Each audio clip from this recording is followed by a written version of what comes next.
Welcome Friday. How you doing out there? SportsCage for Nelson Holmes. End of the week. Got 3 hours of absolute fun mayhem for you out there today. Nelson Holmes joining us. Colson's got things on the board. Going to be joined by Sharky in a moment. He's my co-host on Friday. Usually it's Thursday. We like to switch it up.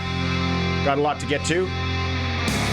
You're not going to believe what's going on in Milan at the hockey rink right now.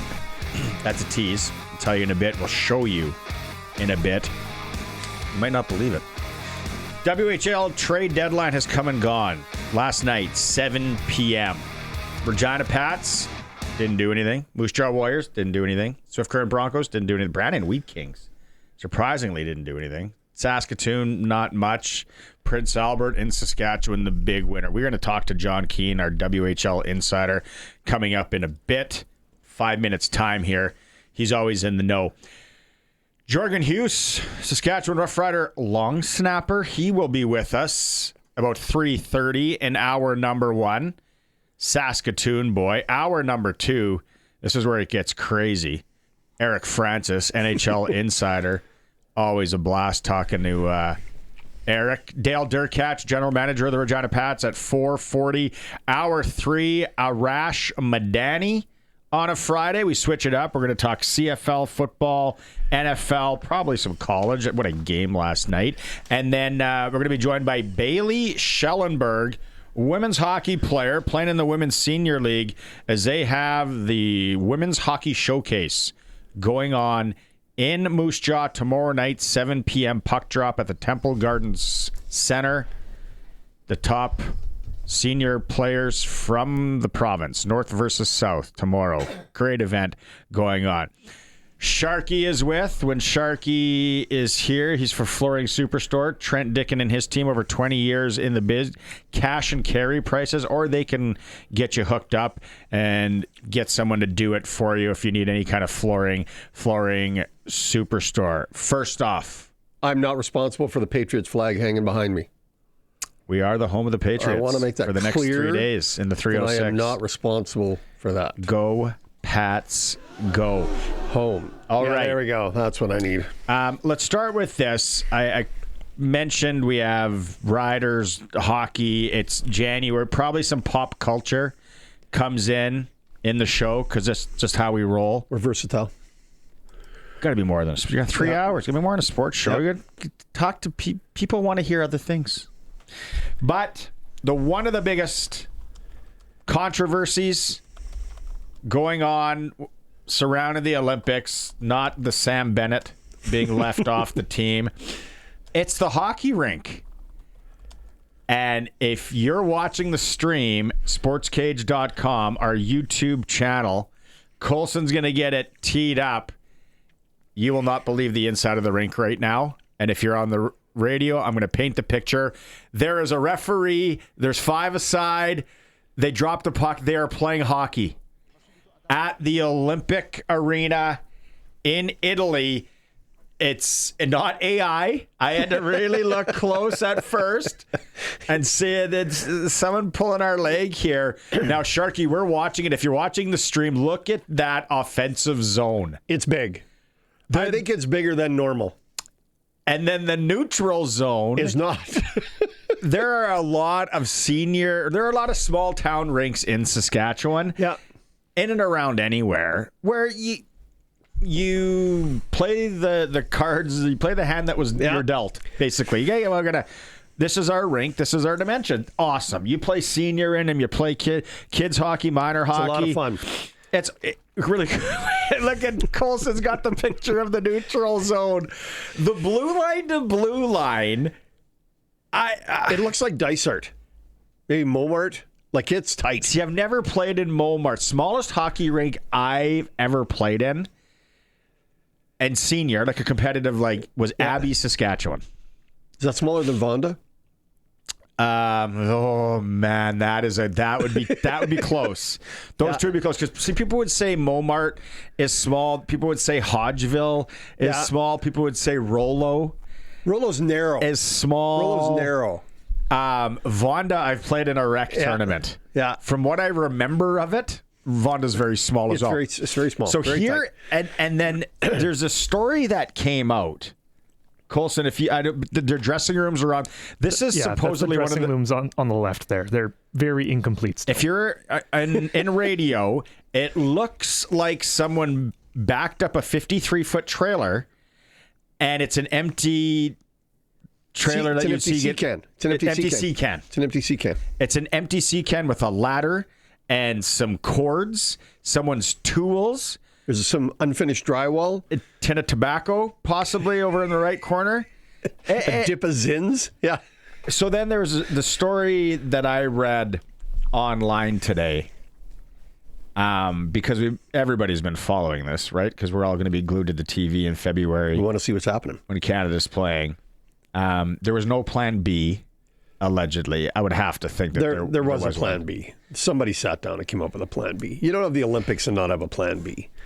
Emily Kaplan, ESPN, had an article. Players have already been told that the accommodations aren't what they're used to in the NHL. The locker rooms are mobile trailers, and players must walk across a mat to get to the ice. That's not a big deal. It's like an outdoor game. Similar to the temporary setup at the Arizona Coyotes had while playing at Mullet Arena.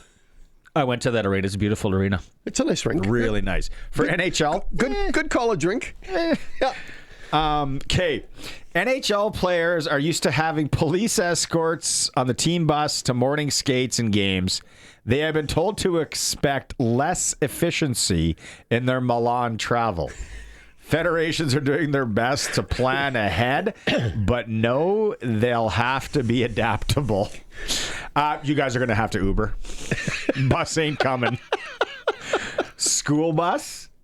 Oh, this could have. Could you imagine? There's got to be a Netflix series coming out after all this, doesn't there? There might, yeah. For example, it's deemed that if the ice isn't good enough to host 8 teams participating in one day, they may have to make shifts to their schedule. I love it. I love it. This is the meme of the little girl on the swing while the fire is going on behind her. That's how we all are right now. It's like they scheduled the tournament for April 1st, but in a natural ice arena. Like, it might be okay, it might not. If we get some good weather the couple days before, it'll be cool enough. Yeah. It was just yesterday, 2 days ago, that we got a glimpse inside, and someone panned Colson. I think we had that one where someone had a camera and it looked like there was ice. Can you turn the volume up on this? There's no volume? Okay. The one I heard, there was volume. There it is. So you hear like a sawzle? Yeah. Still guys working. There's at least seats in there now. I didn't think everybody's going to be in the concrete. Conspiracy theorist guy to me think this could all be staged. It's like somebody's like, okay, I'm going to record. Ready? Okay, Frederico, fire up the sawzle. Hey, Susie, get and those Jim guys up there, in the hats. Put the vest on. All right, here we go. 3, 2, and 1. It's all staged. And then, here, this is. We're hoping to talk to Brent Kemper, Darcy Kemper's dad, this week. Hoping to get Darcy next week. Here, I was going to text actually Brent and say, make sure you know what kind of tickets you have.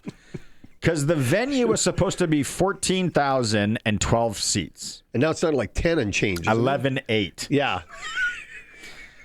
I don't know, maybe there was a walk-up last-minute thing where they were buffered. But if you sold 14,800 or whatever. 14,200 and it only holds 11,800.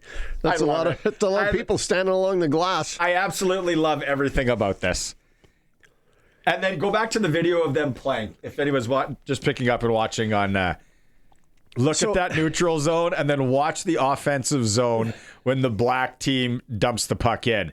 Over the line, he's going to play it in. He's going to skate 37 feet back to grab the puck, bounces it off to his defender. It's amazing. I wonder if that's Notre Dame. No, it's just offensive zone. I think they've just got the blue line too far up, if you will, and made the offensive zone too big. Because it's not any wider. It's NHL width. Definitely not. It's just not, and it's old Boston Garden length. Well, they had to make concessions, and they did it in the neutral zone. And then they made the other zone bigger. It looks like they got room behind the glass. They could have moved it out. Jonathan Cale Makar, this guy's shooting those Drew Doughty shots from the point. If there's any wind in there, they might not make it. They got to put a postage stamp on it so it gets there. What I fired that one from the point. The guy literally blocked it with his face. Jeff on the Prairieland Rentals text line. I forgot to mention that because I was so excited to show that video. Yeah. Prairieland Rentals, 600 Albert Street. You get to deal with the owner. If you need to rent a Sawzall, they got them. If you need to rent anything that they're working, the tools that they're working at that you saw in the Italian arena, they've got them. Prairieland Rentals has it. Also, the Husqvarna snow thrower dealer. Jeff on the text line says Asquith is small. I haven't been in the old Asquith arena. Yeah. I played in a dandy game 3 of a series there once. Asquith Rink would feel like Rogers Center in Edmonton compared to Abbey. I've played on both surfaces. Asquith's an NHL arena compared to Abbey. Yeah. Yeah. There it is. This is the meme. The little girl with the fire burning.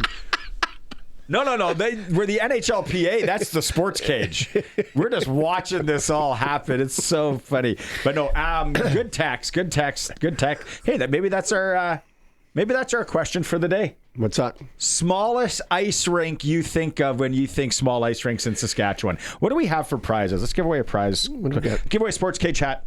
Nice. SportsCage, there's only about 15 of them left. I'll get one. I'll show it. We're giving away a SportsCage hat. Everyone that texts in with their rink. Small rinks. When you think small rinks, Jeff's on the board. Yeah. With Asquith. Yeah. I get Vonda.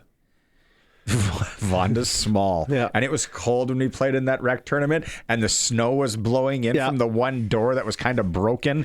And I'm not talking like a door, I'm talking like a barn door. That would have been in the northwest corner. Yeah.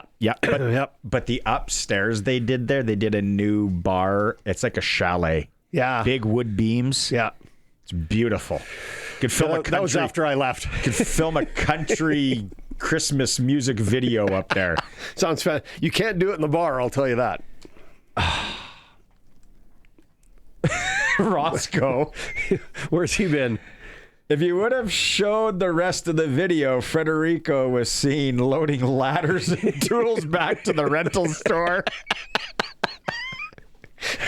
Prairieland Rentals text line. Let's have a good time on this Friday. It is Friday. Let's all have a really, really good time. I called it. Not to be I called it guy, but I called it guy. Classic, instant classic last night. You always say that too. Football game. Yeah, you say not to be the guy, but I called it. Yeah. Let's go. Yeah. Cheese ball here. I said it was going to be a classic college gamer. Had all the signs. Yep. And it was. It was a doozy. And here's the story. I'll tell it when Arash is on later too. Okay. On this program, we're talking to Farhan Lalji, who was on a bus to the game in Glendale. And Greg said, I'm taking Ole Miss money line. Because they were the dogs. They were the underdogs. 3.5 points was the spread. Not bad. So then I thought I was a cowboy. And I dropped. I went straight up win. Ole Miss as well. Sports Select. Had it on my paper. Then I'm driving. I'm gonna go to the Sherwood Co-op. Scan the QR code quickly. Get my ticket. One gamer. I'm not gonna tell you how much I was gonna put down, but I was putting down enough to make it interesting. Yep. Because I knew I was 4 hours on the couch. I get to the turn to the Co-op. Kind of start shaking. Start second guessing myself. My wedding day all over. No, just kidding. And then I go. I know, and I was listening to ESPN on my phone.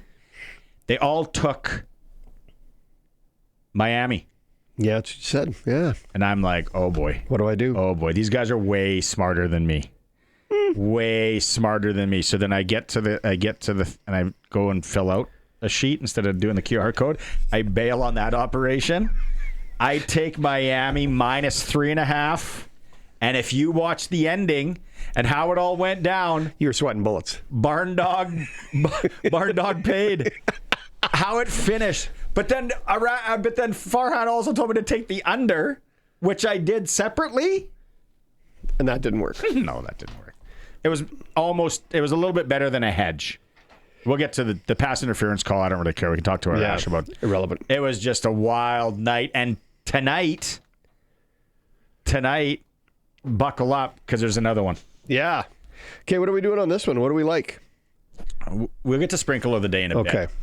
I like sprinkle of the day. It's my favorite You part. weren't here, so about 25 minutes ago, 30 minutes ago, because he was loading a bus, I talked some WHL with Jon Keen. All right, there he is. Like I said, just recorded this a little bit ago. He's on the bus. Jon Keen with us. He's our WHL insider. He's at Jon Keen NL Sports at Twitter. Long handle, John. Long handle there. He's also we'll have to work on that. the Blaze podcast and the Kamloops Blazers play-by-play, but he's kind of our guy to go to anything Western Hockey League. First off, before we get going, I like to have some fun from our days that we used to work together at the Eagle 94.1 and at Swift Current and CKSW and all of that. On January 9th, 2000, top song was Smooth by Santana. Overplayed. Oh, okay. Overplayed. Country-wise, Breathe by Faith Hill. Okay. I mean, we worked at the radio station together where I would have thought that something from the Thompson Twins would have been number one at 2000 at that point. That's where we were at, so. There was, yeah, maybe a little Hold On Loosely, 38 Special coming up, yeah. Man, it seems like a million years ago, so much fun. Let's get down to brass tacks here. WHL Trade Deadline is come and gone. Again, I'm not in the weeds. I don't know enough, but just by looking at things, uneventful. Final day, Barney, was uneventful. A bit of a, I don't want to call it a dud, but a lot of the business was taken care of earlier in the week. You know, we saw some major moves go down, including, Braden Coots to Prince Albert. He was said to be available. But when it got down to yesterday, there were some names out there. I think of two names, Lyndon Lakovich's rights in Moose Jaw, and then, obviously the deal that did not happen with Radim Murtka, the Czech defenseman in Seattle, and there were 3 or 4 suitors in on him. Seattle decides that the price isn't right, and by all means they can keep him and definitely do some damage here in the second half. So the big names did not happen, and hey, we go any further, I respect what the Warriors did. They probably could have moved Lyndon Lakovich's rights, and maybe he would be available in the spring for a Memorial Cup. But they said, hey, you know what? What's the price worth to us? I think they said Lyndon Lakovich will be a Warrior forever, and they decided not to move his rights in the end. Yeah, that one, and I know there's a lot of people talking about that. We're not doctors for starters. A lot of people saying, well, why? There'd be so many conditions around it. We had Cal Filson on the show yesterday. I want to talk about Kelowna and the Memorial Cup. Obviously, we don't know them that well here. We don't watch them that close. Were you surprised with what they did or didn't do there hosting the championship? Well, I think, there was a lot of talk that they would replace Peyton Kettles with, a big right shot defenseman. And, they sort of did it by committee. They didn't grab that one, big name guy on the back end like a Radim Murtka. And even, to a point, Harrison Brunick was in those conversations in Kamloops, just returned from the Pittsburgh Penguins. But the Blazers, it's pretty much exactly what they need here, too. So they weren't interested in that. And that wasn't something that the Penguins wanted either. So they never really really grab that marquee name. They did it with Parker Elko, so they did it with Keith McInnes, and they made some other acquisitions. But the one thing I think you're looking at here is they never use their silver bullet. They have Lethbridge's pick for the draft this May, and that could be a top 3 pick, and they never moved it. So they've said we're in it to win it. And maybe they feel they have the roster to do it, but lo and behold, they sort of leave that on the table and, don't go down that route. So I like their team. I like their top 6 forwards. I think their top 6 forwards are as good as any, with T.J. Ginla back after World Juniors. And, I think, there'll be some question marks maybe on the back end and in goal, but, time will tell how that all plays out. We're going to talk to Dale Derkatch here in the next hour. They, stand pat, which I hate that term, by the way, but they don't do anything. And Regina, they are they're going to battle for a playoff spot. I personally, definitely not a homer by any means, grew up with the Blades. I like what they do here. They're saying, you know what? We got this young group. We are going to now battle, and the experience, obviously, of playing in the playoffs, you've seen it for years and years and years, is one thing, but that battle to get to the playoffs, these young kids are going to grow at that as well. Yeah, the one thing with Regina, and their fans have been spamming me on Twitter here the last 48 hours about everything, is that, when they moved out Julian Mays, they went out of their way to make a statement to say, we will add and we will, be part of this and use these picks. And they never ended up doing that. So I think that's maybe where they run into a bit of criticism. But I will say this, I'll stick up for Dale. For the buyers out there, it was hard to get business done. And you know what, if you're looking to add a 19-year-old forward or defenseman, well, that team in return wants one of your good young players. And Regina's just not in that boat, right? Like, they got Schultz and Pugh coming up. They want to build around that duo. As much as they wanted to get something done, it was just tough to do it at the expense. They have an army of picks, and teams have armies of picks. But when it comes down to deadline day, picks just don't do it sometimes. And for the most part, they want a roster player. And, Dale will probably tell you the same thing. But that's probably why they just weren't in that position to add at the expense of, some players down the road.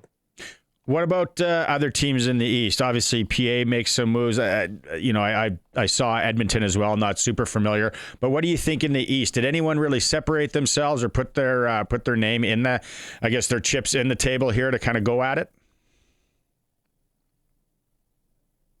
Yeah, I think, Prince Albert, Medicine Hat, and Edmonton have established themselves, I think, as the 3 front runners there based on moves. Brandon never got involved. The Wheat Kings were said to be in a lot of conversations, and I heard they were very close on a couple of defensemen. But in the end, they stand pat there too. I know I hate that phrase. They don't get it done, and they're going to ride, and they're going to have a pretty good team next year there too.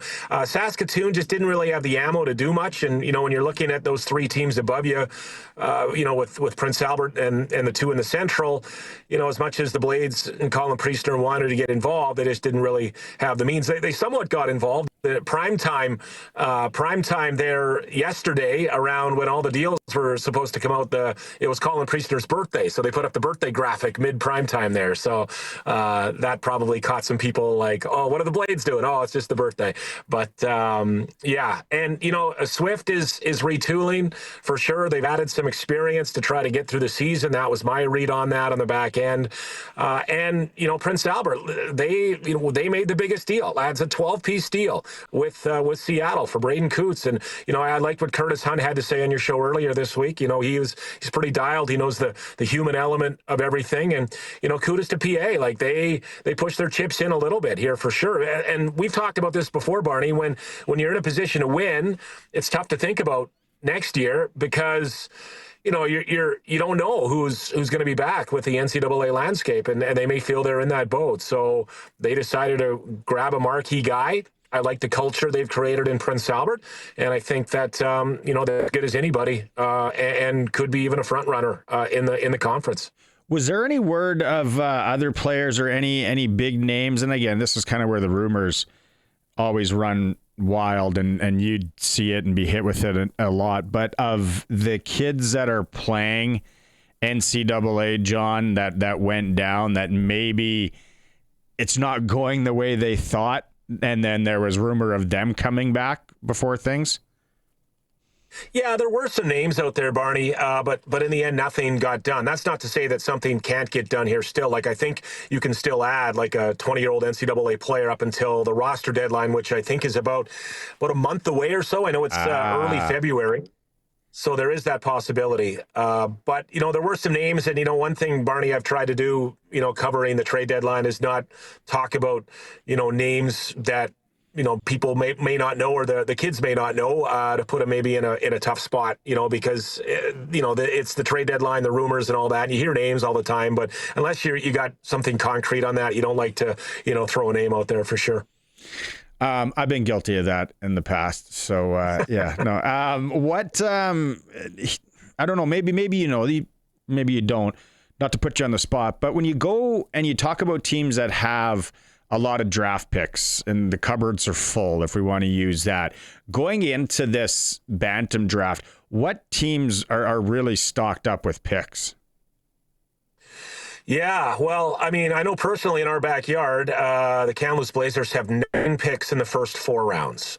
So I think they feel pretty good about that. There's teams with multiple firsts.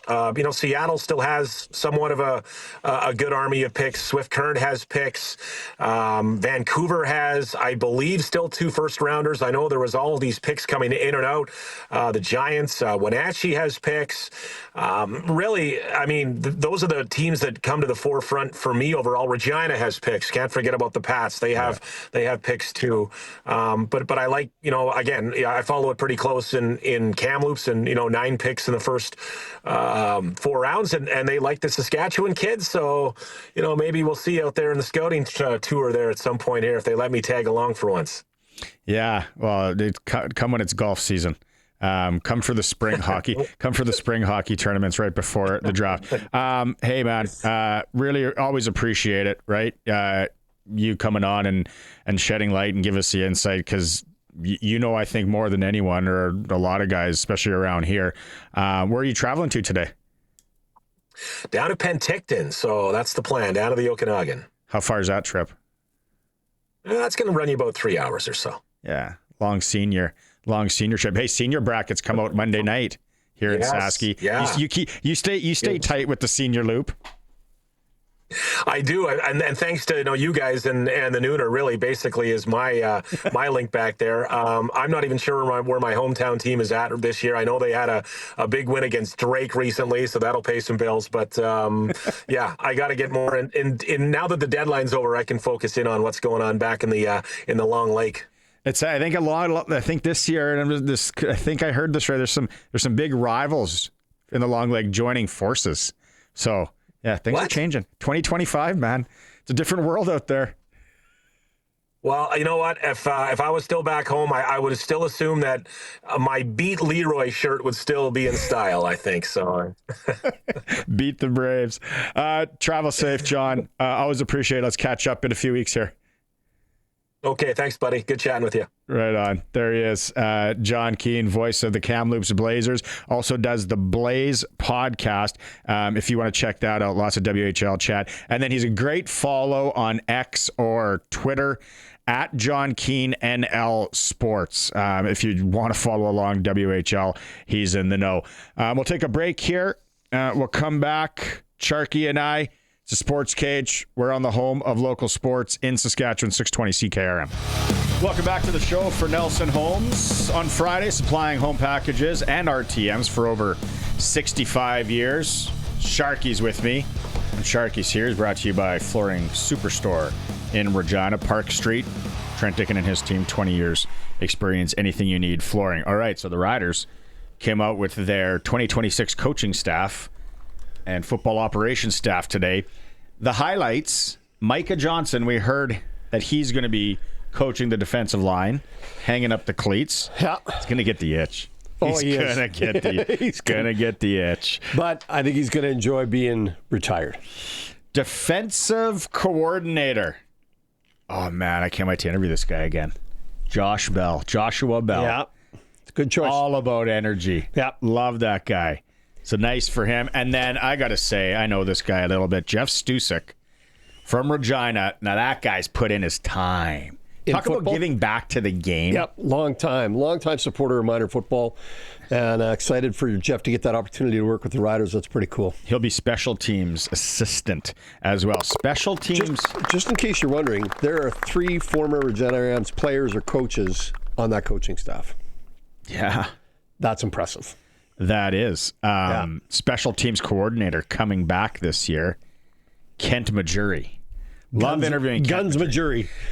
Let's go out on the Western Pizza guest hotline. No one likes cooking on a Friday for the most part. Get some Western Pizza in ya. The pickup special, get a wheel, maybe the Greek favorites you love, souvlaki, ribs, salad. Joining us, Jorgen Hus from our Saskatchewan Roughriders.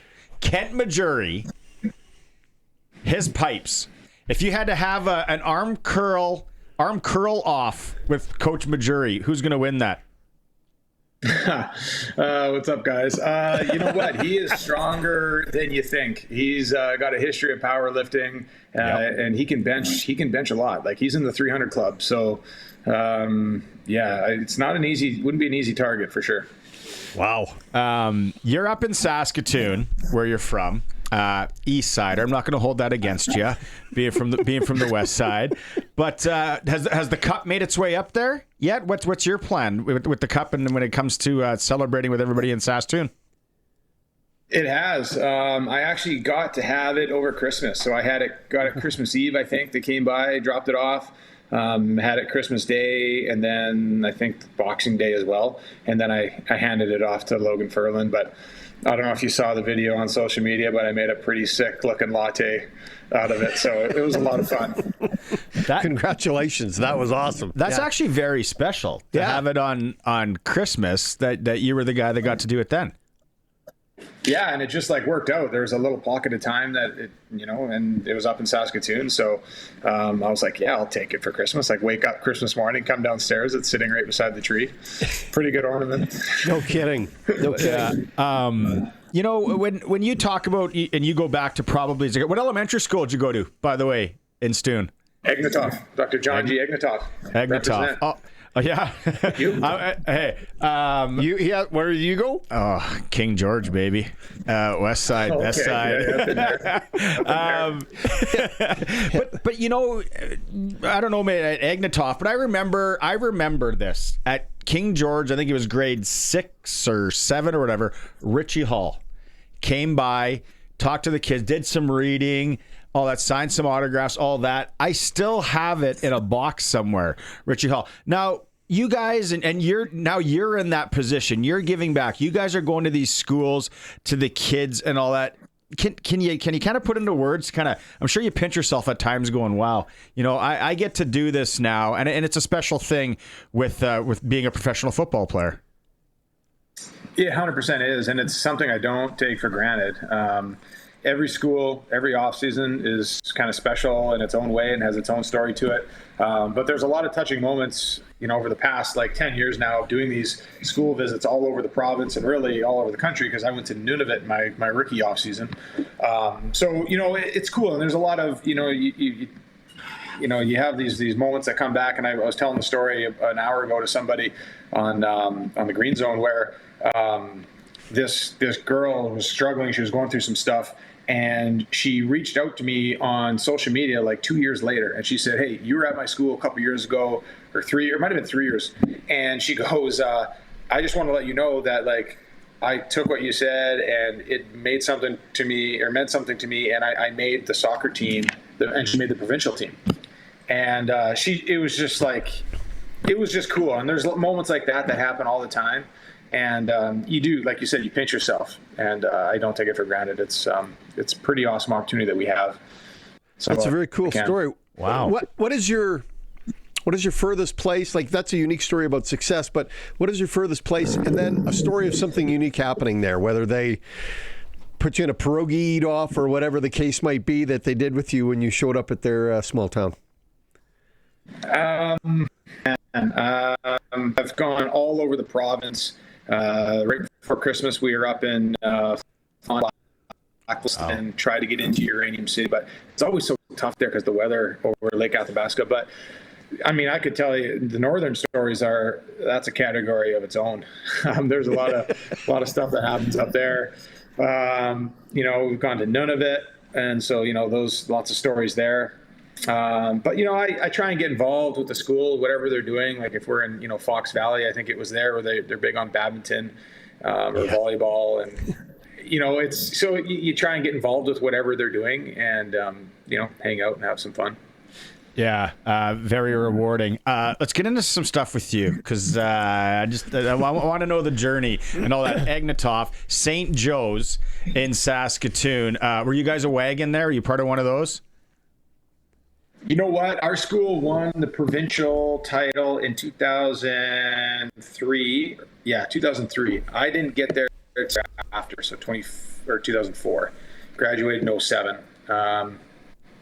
Yeah, so never quite made it. We had some good players, but Holy Cross was the wagon at the time. And I like when I see them play in playoffs, I'm just like, man, I want Cross to lose every single time. I got buddies now that coach there. It's tough, but like I still just like, man, I want it for these St. Joe's kids to just steamroll them. That's been going on since the 60s and 70s for sure. Holy Cross. And before, you don't know this, but before St. Joe's kind of came along, it was like Holy Cross was the Catholic school on the east side. It was. So they were even more powerful. Yeah. Now it's, the city's grown and all that. What other sports did you play as a kid?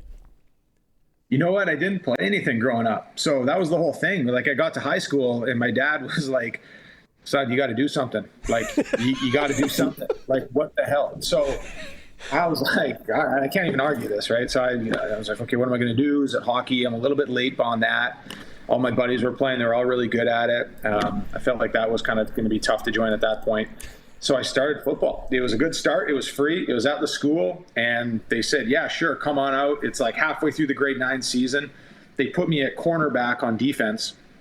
I get like a jersey in the 90s that doesn't even fit. It's like looking like a dress on me. I go out there. I don't know anything about football. I'm the smallest one on the team, and I get ran over. And I'm like, what's going on? Like, this sucks. But then quickly kind of caught on and started talking to more people. And that kind of kept me coming back, I would say, more than anything. And then by grades 10 and 11, I was like, hey, there's something here. Kind of like this. And then by grade 12, I was like playing middle linebacker and just crushing people. And like, I was having so much fun. I was like, I am doing what it takes to be a professional football player because I was just totally in love with the game. Really? That is cool because in Saskatoon we got freshie ball, right? You got grade 9 and 10 where you can play freshie, and then the senior team 11 and 12. Down here RMF is big, right? So in Saskatoon, because you were playing grade 9 and 10 freshie, right? Well, yeah, junior football, yeah. Junior, yeah. Don't insult the man. Yeah. Okay, what I want to know about is the journey from going with Regina Rams to your next stop is the NFL. Like, tell me what that experience was like to go from literally the U of R to the St. Louis Rams. Yeah, it was a jump.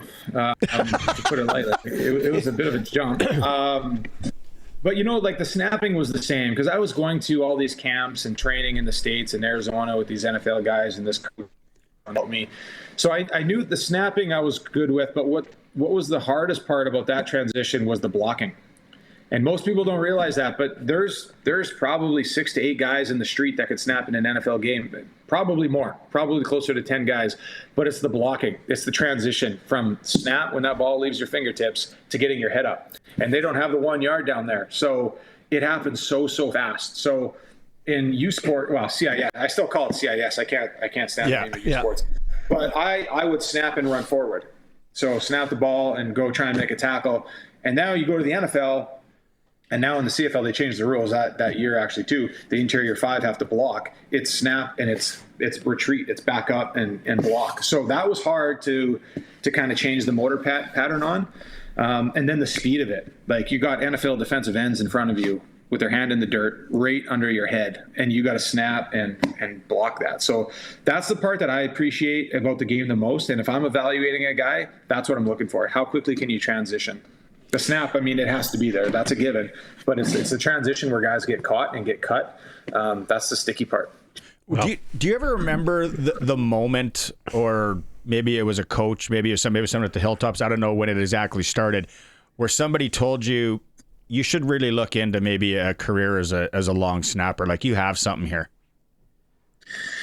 Yeah, it happened in high school, and a coach just said, if you want to have a long career, then you should learn how to snap. And I really wasn't doing anything at that point. And then once I got to the Hilltops, I actually tore my ACL after my first year, and I just focused on snapping. And I was just like, because I could snap before I could do anything else. So I started snapping like 100, 200 balls a day. And I just went nuts on it. And I started seeing this coach down in Arizona every winter, sometimes twice a winter. And I got invited to his college senior combine after my last year with the Rams. Did that, had a good day. There were 72 NCAA specialists there, and the top 6 got NFL offers, and I had a great weekend, and I was part of that 6. So yeah, it was a fun journey. No kidding. So you kind of talked about how you didn't really play sports as a kid. Family wise, like, did Dad play sports? Did he, because this football thing come out of left field for him too? Yeah, no, football. He didn't really play football. He's an athlete though, and he played basketball. Oh, okay. So he was a basketball guy. So yeah, I mean, I had some genes to work with. But still, long snappers, we're not the greatest athletes. Wow. You're what are you, 36 years old? Yeah. First off, congratulations to still be playing pro sports at that age. How much longer are you going to go? Yeah. I don't know. I'm on the fence. We're getting down to it. I got 2 kids now and all this, a lot of stuff. The mortgage business is busy. I'm enjoying that. So we'll see. I mean, I was training with the guys earlier this morning. I'm always staying in shape and working out. But I told the team I'd give them another month and try and make a decision here. What's the usual age long snappers? Like, when can a long snapper play until? Usually, I feel like once you're in, you're kind of in, unless you screw up, I guess. But and then it's just a matter of keeping your body in shape. So as long as you keep yourself in shape, and I feel like I've done that. Like, I've trained like anybody else, like any other position, with the guys all winter long. So, I think you get close. Guys that can still do it. There's guys in the NFL that are 40 years old snapping. So yeah, you can do it. It's just a matter of how well you keep yourself in shape. Did you have a favorite long snapper then, I guess, when you were going? Yeah. Is there somebody you followed? Or? Not really. I mean, just you try and learn from different guys, and when you're growing up, trying to implement different things and different techniques on how guys do things. But I mean, there's a few good ones for sure that I really tried to. So nice. Yeah, this has been great. I guess you didn't. Can you skate though? Like, are they trying to get you in the Winter Classic at least? Well, I played a couple of them, or 2 of them. Not great, but I can skate. So we had a rink in our back in high school. We backed our house backed onto a field, and we had a rink that we flooded with our neighbors, and we'd go out there after school every single day. So. Uh-oh. Cool. Jorgen, thanks so much. A lot of fun. Thanks for everything you're doing for the kids too, making those, putting in those miles and doing that, changing lives, because it literally, you help somebody out. Literally is. Yeah. Love the trip down memory lane. Some of the questions I've always been curious to ask. So stay safe there on the east side in Saskatoon. Mull that career over. I know we all want you back. We all want you back here, right? Thanks for doing this today. Hey, appreciate it. Anytime, guys. Thanks. Right. Thanks, on. Man. Take care. Rough Rider, long snapper, Grey Cup champion. Yeah. Former. Geez, that's crazy that he kind of picked it up in high school. Yeah. I mean, that's where you're probably going to get it if you're going to get into that particular aspect of the game is in high school. I would have thought it'd been maybe junior college. But you think about it, that's the part that kills me. He went from the Regina Rams to the St. Louis Rams. That's a change of address. It's a new zip code. It's a Sports Cage. We're on the home of the Saskatchewan Roughriders, streaming through our YouTube channel, sportscage.com, and on 620 CKRM. All right, let's start on the hockey front. Regina Pats in action under the orange top, 7 p.m. Red Deer Rebels in town. You can hear it right here on 620 CKRM starting at 6:30 in Saskatoon. Edmonton visits Swift Currents in Prince Albert to take on the New Look Raiders, and Moose Jaws in Wenatchee. SJ, tons of games Melfort and Yorkton. Estevan welcomes Warman. Weyburn travels to the Battlefords. Nipawins in Humboldt. Flin Flons in L'Orange. And Melville at Kindersley. Saskatchewan Junior Female League. Lumsden Lynx at the Regina Wild, 8:15. Prairie Junior action. Prairie Storm at the Assiniboia Southern Rebels, 7:30. Quakers are at the Regina Silver Foxes at the No Concession Wick, 7:45. Saskatchewan Women's Curling Championship continues in Melville as the men. There's a 7 p.m. women's draw tonight. Men's National Lacrosse League. The Rush in Las Vegas, and one Canadian team in the NHL, Winnipeg, home to the Los Angeles King, desperately needing a win. SportsCage.com poll today. How accurate do you think the CFLPA report cards are? You can vote at SportsCage.com. Switch to Reliance today. Get $200 cash back with your new water heater. Some conditions apply. Call on Reliance today. It's a Regina Pats game night. You can hear it here on 620 CKRM, but it's a nice night to get out there, watch some WHL action under the orange top. Dante DeCaria, voice of the Regina Pats, joining us. Dante, nothing better than watching a little dub on a Friday night. That is right, Barney. It's our Community Heroes Night here inside the Brand Center. So you see, lots of different, community-oriented organizations kind of spread out across the concourse. It's always a special game night that we do every year to kind of, focus really on, different charities and stuff like that and different activations throughout the rink. So Bryce Buns, our game day manager, and our community manager, Amy Kerr, do a great job in putting this game night together. But on the ice, it's a really important game. Red Deer is 1 point ahead of the Pats in the Eastern Conference standings. Regina will play Red Deer in Red Deer coming up in the next couple of weeks on the road. That will wrap up the season series. So these 2 games against Red Deer in particular tonight are really extremely important, especially as the team plays down the stretch. That is exactly right. It's exciting when a team is battling for a playoff spot. That's what we got in Regina. As always, Dante, people can go online, buy tickets, and they can also walk up and get them at the Brand Center. That is right, Barney. Doors open at 6 p.m. Puck drop scheduled for 7. We've got lots of home games in the back half of the 2025-26 schedule. And, this team has a great chance to make the playoffs. Maddox Schultz and Liam Pugh are back in the lineup tonight, so I'm really excited for this one. I was just going to ask you that if Schultz and Pugh are playing. There you go. Get out there and watch the Regina Pats tonight. Dante, thanks so much. Have a good call. Thanks, buddy. Appreciate it. Okay, and Colson is just letting me know we have 2 tickets to give away to that game tonight. You got to call right now. Caller number 1. If you haven't won anything on CKRM in the last 30 days, 936-6262. 2 tickets. Pats, Red Deer Rebels, big game standings-wise, coming up tonight. It's a Sports Cage. Hour 2 coming up after the news. Stay tuned. We're on the home of the Pats, 620 CKRM. Welcome back on this Friday. Sharky is with me. It's for Nelson Homes. Sharky's here. Flooring Superstores, his sponsor. 20 years in business, print ticketing his team. Great stuff. Great installers. Home of the New England Patriots for the next 3 days. The Sports Cage.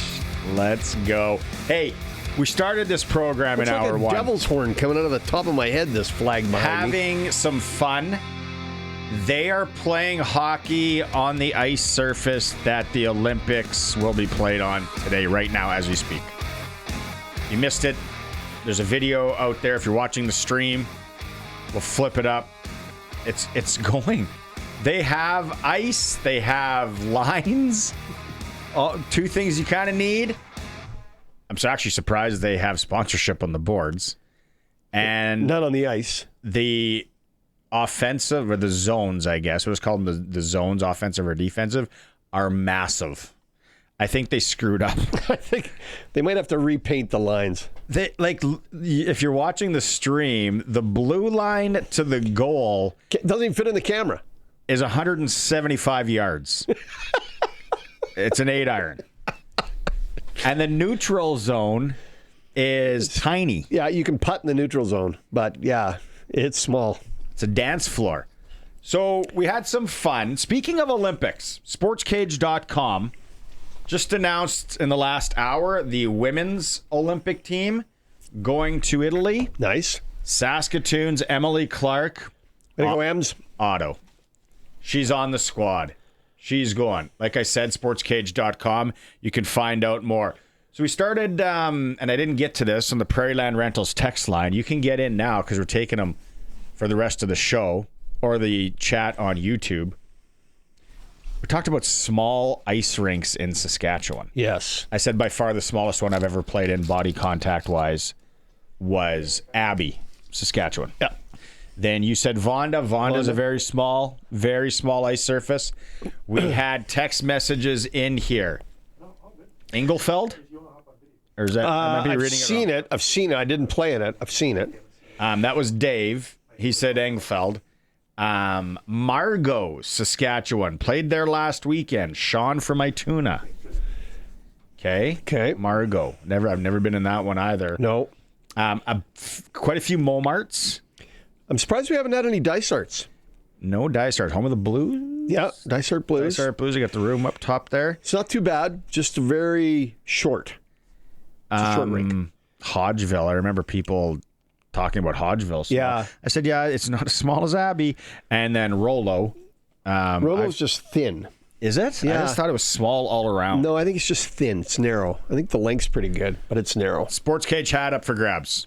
SJHL Sports Cage hat. We had our SJHL report yesterday, brought to you by Chad Reach, Senior Wealth Advisor, GP Financial, of Visa Wealth.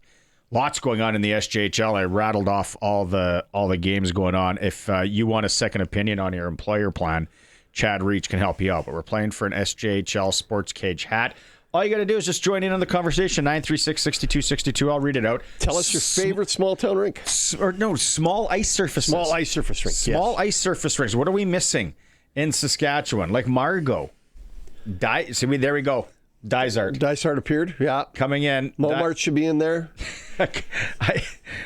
No name here, but he says, I agree, Dysart could never find my angles in that rink. Must be a ref or a goalie. Yeah. Do you know what other rink was small? Or a defenseman. There's no ice in there anymore. As the old rink they had at the RCMP Training Academy at Depot was very small. That's the one on the third hole of the Royal Regina. Yeah, the tee box right there. It's the brick building? Yeah, right behind there. Yeah. What's in there now? They just use it as a training facility. They run simulations in there and do things like that. They don't have the ice in there anymore. They have an outdoor rink now instead of that indoor one. And that outdoor rink used to buzz. It's pretty good. I remember the kids playing on it a while ago. It was a good rink. But when I was a kid, I played in there a lot, and I thought it was a big rink. But went back as an adult, and I went, holy crap, this is small. Yeah, it's a tiny rink. Because it's a small building. I remember Dan Morin, I think, telling me how there used to be a rink in there. And I was like, come on. It was actually originally the riding arena. It was where they practiced the musical ride indoors, was right in there. And that was all stables on both sides. Huh. Yeah. It's wealth of knowledge. Oh, I got a ton of useless crap in my head. Duval. We got a text in here, Duval. You got to leave your name and number if you want the hat, people. Colson needs that. I haven't been to Duval's, but I know it's small. Yeah. Where is Duval? North of Strasbourg. Okay. I've been in the Bullier. Bullier's got an awesome... They should film a movie in the Bullier barn. It's chain link. It's the old arch style. I always called it an upside down arc when I was a kid. I'm like, must have been what Noah's Ark was like. They just flipped it over and made a hockey rink out of it. And then they have, they shovel, and then I think there's like the door where you throw the snow out. You bring the shovels in, they're playing rec hockey there. Yeah, some good old barns. There's going to be a time. Wilcox, the town rink, still got those. They get the shovels. Still rink in Wilcox? Yeah. Yellow grass? Someone messaged in Yellowgrass, no name. Haven't been there for a long time, man. Never been in that one. The CFB in Moose Jaw, Allen and Regina. I heard that one was small. No, it's smaller. But it's not. Again, it's the Rogers Center compared to Abbey. That ice surface. Keep them coming. Thanks everybody for playing along. Gonna win a hat. 936-6262. Let's have fun with Eric, who's on the phone today. Now for Inside the NHL with Eric Francis on the Sports Cage. Inside the NHL is brought to you by Sports Select. Getting in on more of the sports action you want is as easy as playing at sportsselect.com. Simply make your picks online, generate your QR code, and lock in your bet at your local Lotto Spot retailer. Okay, you're on video. You're surprised? Yeah. You thought you'd have to go off phone? What were you doing, the cold plunge into the hot tub or into the sauna thing? between you and I, we still can't figure out the hour difference between where you are and where I am. So when you said 4:05, I thought it meant 4:05 my time. Not anyway. Here we are. Good to see you, boys. Nice to see you. I like the hat. Is the F for Francis? Is that what I'm assuming? That's what a lot of people. It's the Nippon Ham Fighters. That was the old team in Japan that Otani used to play for. And when I went to Japan this summer, I'm like, I couldn't buy enough of those hats. The old Japanese leagues. I thought they were awesome. And the fact that it has the same initial as my last name, that works too. Works good. Small town Saskatchewan. I know you're from Alberta, or you're from out east. Actually, you've been in Alberta.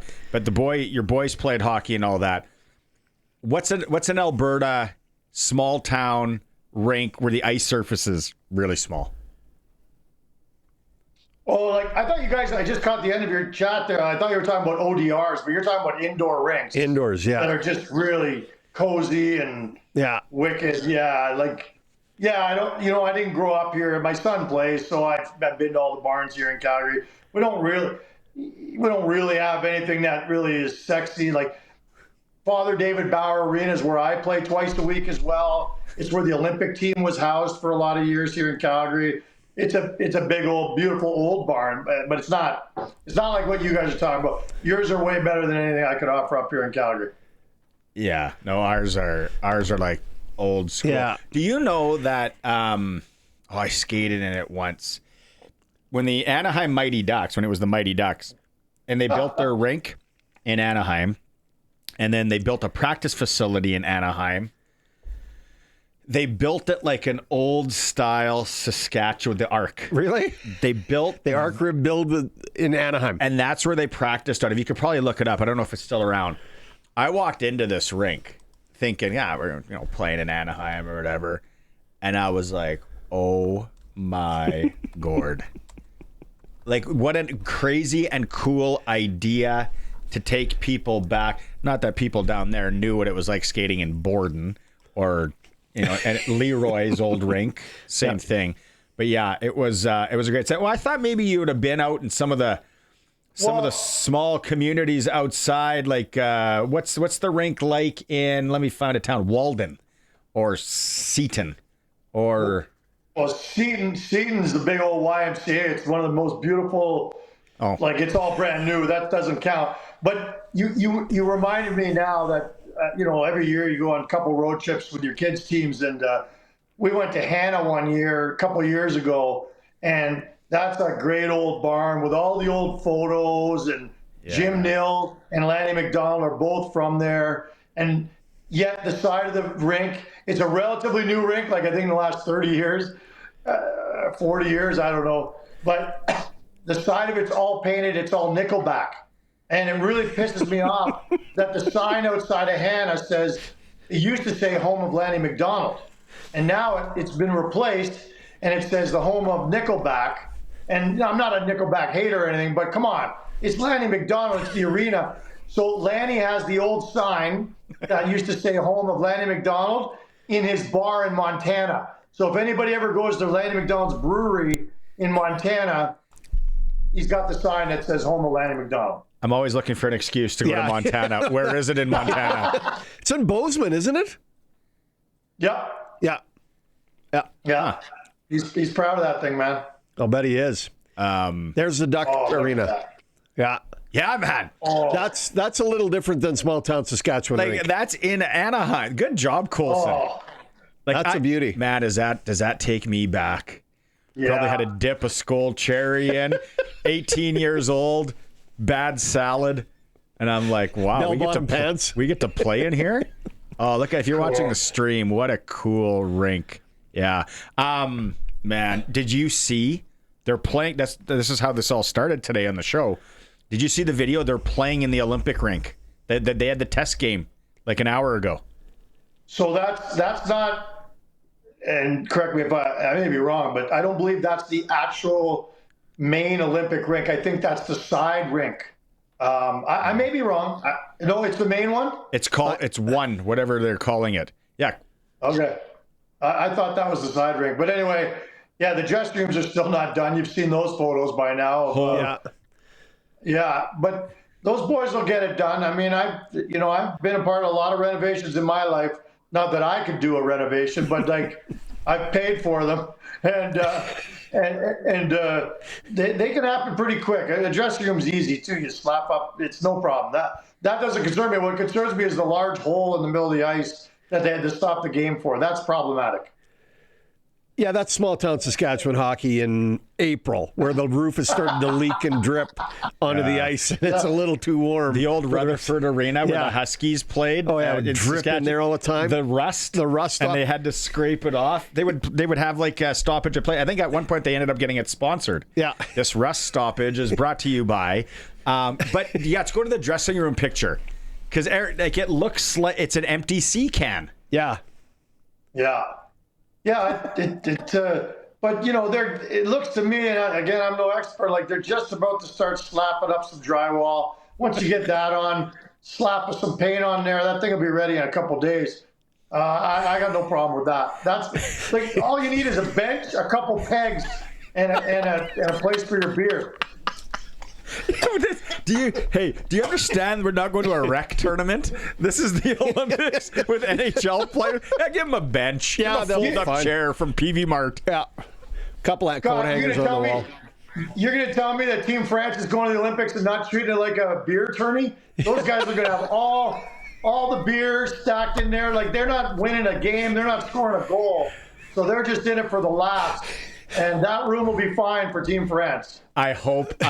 On that note, now all I'm picturing in my head is Team France and they all have different gear. They've got different pants, gloves, and hats. Yeah. Or we've all seen this similar gear, like over the course of like 4 seasons, the jerseys change a little, the numbers change a little, the font on the names change, but we're all pretty close, I like that. Yeah. What do you throw me a My mom did mine. Throw me that play it again dark jersey. I'll just wear that. Close enough. They're white today, right? They're white. I'll wear dark. What color are these guys? I think they're red. We'll go dark. But wait, I'm wearing 69. I thought you were wearing 69 next game. I get to wear it this game. Oh, clap. Come on. Who's the bigger pigeon? The guy that takes 09 or the guy that's got .08? Yeah. I don't mind .08, but the 69 to me is the biggest pigeon in any rec game ever. Yes. Yeah. Or the guy that wears 99. The guy that wears 99. Yeah. Yeah. There's that for sure. Right? Let Shorzy talk to him. Not a good start to this road trip. Let's start with the Flames. By the way, I still remember when I was growing up in Toronto, going to Leaf games, and Will Paymont wore number 99, and I still look at that as like the most egregious, like just breaking all the unwritten rules. Like, are you kidding me? And he claimed ignorance. He's like, "Oh, well, what's the big deal?" I'm like, "Dude, you'd heard of Gretzky. You see him. You play against him. Don't do that." Anyway, where are we with the Flames? You're with Wilf Paymont is where the Flames are. Yeah. Well, I mean, it's a great name. Wilf Paymont is one of my favorite names in NHL history, but the number kills me. That'd be a good jersey. That'd be a good jersey to get. Yes. A Paymont 99 framed. Who do you wear it with? Buffalo? That actually isn't bad, yeah. I like that. Did he wear it with Buffalo? They wore it with the Leafs, man. Like, you go into Toronto and you're going to wear 99, dude? Come on. Killed me. Anyway, so the Flames. Flames are in tough. This feels like the beginning of the end of the season to me. Like, they've lost 4 in a row. Look, this is a team that lost 8 in a row to start the season. Like, you can't have seasons where you lose 8 and 4 or 6 or whatever this latest streak ends in. They've still got 3 games left on this road trip. They're the worst road team in the league. They're the lowest scoring team in the league. They got the worst power play in the league. Like, put them out of their mercy. Like, just, now Blake Coleman's injured. Looks like he's going to miss maybe a few games. That's the good news. It's only a few. But it's just become a colossal. They're on the precipice of the end, if you ask me. So because we don't want the mushy middle. Yeah. Honest to God, there's so much fatigue in this market for the mushy middle. Like, it's 30 years now they've been in the mushy middle. And so Team Tank is in the majority right now. They just want this to end and then get rid of Blake Coleman in a lot of people's eyes. Blake Coleman's an interesting debate to me. I've never been more impressed with a hockey player in the 30 years I've covered this game. Honestly, I think as a leader, as a player, as a 200-foot guy, like I can't say enough about him. Most impressive guy I've ever dealt with in the National Hockey League, on and off the ice. You got to be careful when you trade him out if you want to make the playoffs next year and keep the culture strong here. But you could also cash in huge with him, get at least a first rounder in a very strong draft. So to me, the Blake Coleman situation is one we'll probably talk about again before the Olympic break. But that's the bellwether guy. If they trade Blake Coleman, that tells me they're serious about trying to do more of a rebuild than they've ever wanted to do in the past. So other than Coleman, who else is going to go? Like, is Huberdeau going to go? Is Anderson going to go? Kadri? Anderson's going. Anderson's going. Anderson's going. Huberdeau's got to go. Deal. And Anderson, in the last 2 games, has taken a couple hard shots to different areas of his body, and he limps to the bench, and you're like, oh, Flames fans are just like, no, please, no, there goes a first rounder. Like, it would be devastating to this organization if he got hurt for the rest of the year and you couldn't cash in. They're looking for the equivalent of 2 first rounders for him. They want a first round draft pick and a player who was taken in the first round. And you get him injured and all that goes down the sewer. So I think they're going to make that trade a lot sooner than later, like definitely before the Olympic break. And after that, Ryan Lomberg's an expiring contract. They love him in the room. They'd probably keep him and re-sign him. But if you could get a 3rd or 4th rounder for him, you'd probably do it. Huberdeau, yeah, go ahead and find me a GM who wants that contract. That's gross. And I'd say the same for almost everybody else on that roster. The other guy is Kadri, but I think Kadri would have to go to them for them to trade him. He'd have to say, look, I want out, which is a real possibility, especially given the way it's been going of late. But I'm just not sure he's going to be traded. He's got more value than Huberdeau, though. Oh, yeah, because he's only $7 million cap hit, and every contender in the league would be thrilled to pay $7 million for a second-line center who's won a cup before and who's going to bleed for you all through the playoffs. Like, for sure, as opposed to Huberdeau. Even if Huberdeau was $3 million, you'd still take Kadri over Huberdeau. Yeah. What's Huberdeau's cap hit a year? It's like only $10.5 million. That's not that bad. Okay. Here's a guy on your 4th line. Here's a hypothetical. Because Darnell Nurse is 9-2. Would that be a 1-for-1? No. They're not doing that.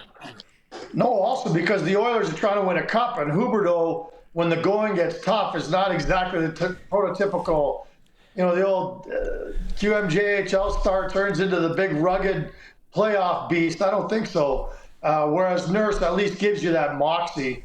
I think Nurse gets a bad rap. Yeah, because of his price. Nurse is the exact kind of guy I want in the playoffs. Huberdeau is the exact opposite of what I want in the playoffs. Exactly. No, if anybody trades for Huberdeau and gives anything back to Calgary other than a 7th rounder and a kid playing on the East Coast, they're wasting time. It's not moving. It's not moving. We had our friend Ken Weeb on yesterday from the Winnipeg Free Press.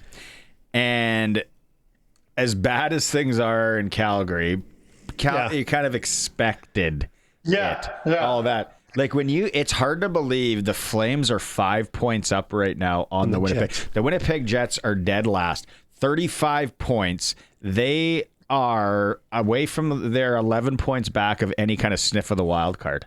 And not much different than last year in terms of their roster. And then they got LA tonight. Yeah, don't tell me Nikolai Ehlers is the difference between them winning the President's Trophy last year and them being in last place right now. That's, you want to talk about a cultural issue. I don't know what's going on there, but it's not good, clearly, in that room. That's shocking, isn't it? I wonder how, Kenny Weeb is one of my favorite people in the league. How is he holding up? Well, I'm getting him a tea time at the resort in Puerto Vallarta that I know the pro at. So he's happy. He's going golfing over the break. Kenny Weeb bounces back real quick if you put a golf club in his hand. You have to ask Kenny, because I've gone and I played Cabot with Kenny and all those courses out there at Highlands and all that. I'm sure you've talked about it on the air, but if not, Kenny Weeb is one of the only people in the history of the world who has 2 hole-in-ones in one round. Yeah. You know that? Yep. Yeah. Yes. Yeah. And if I you actually see coached his Kenny swing, in university. If you see his swing, you won't believe that he even hit a green in regulation. 2 greens in regulation in one round would be shocking to me. Let alone 2 jars. Yeah. I just That's texted right. him. I said, Eric Francis is telling golf stories about you right now. Tune in. No. Kenny's his swing's not bad. He's got a good swing, but he's one of the worst putters I've ever played with. You can say that to him because I've told him that to his face. He was my partner at Cabot for a big match, and all I needed was for him to 3-putt. All I needed on one hole was for him to 3-putt, and he was about 12 feet with a bit of a downhill slider, and he was like trying to jar it. I'm like, give it the old tappy tap, and he 4-putted it, and I didn't talk to him for 2 holes. Unbelievable. Terrible putter. Oh, Weber. I don't know what. Okay, so back to the West though. When you look at it, let's maybe go right now. I'm turning into a San Jose fan. I'm Macklin celebrating. But San Jose and Los Angeles are holding the wild card spots right now. So much is going to change. Then you got like Anaheim and Utah right there. Who's the team that maybe we're not talking about or that's not in there that's gonna turn things around and push? Is it Winnipeg? Is it St. Louis? Winnipeg's far. They're a long ways down. Is it St. Louis? What do you guys think in the West? What do you think, Eric? Like, I'm not going to sit here and say this is my pick to be the one that's going to come through the muck and finally get that last spot. Because, look, St. Louis won, 12 in a row last year to steal it from the Flames. Yep. It was ridiculous. And I'm not saying St. Louis is capable of that. They're clearly going to have to clean house this year. But a team that's really got my interest of late is Nashville. Yep. You remember at the beginning of the year, it looked like for a long time their coach was going to be the next one fired.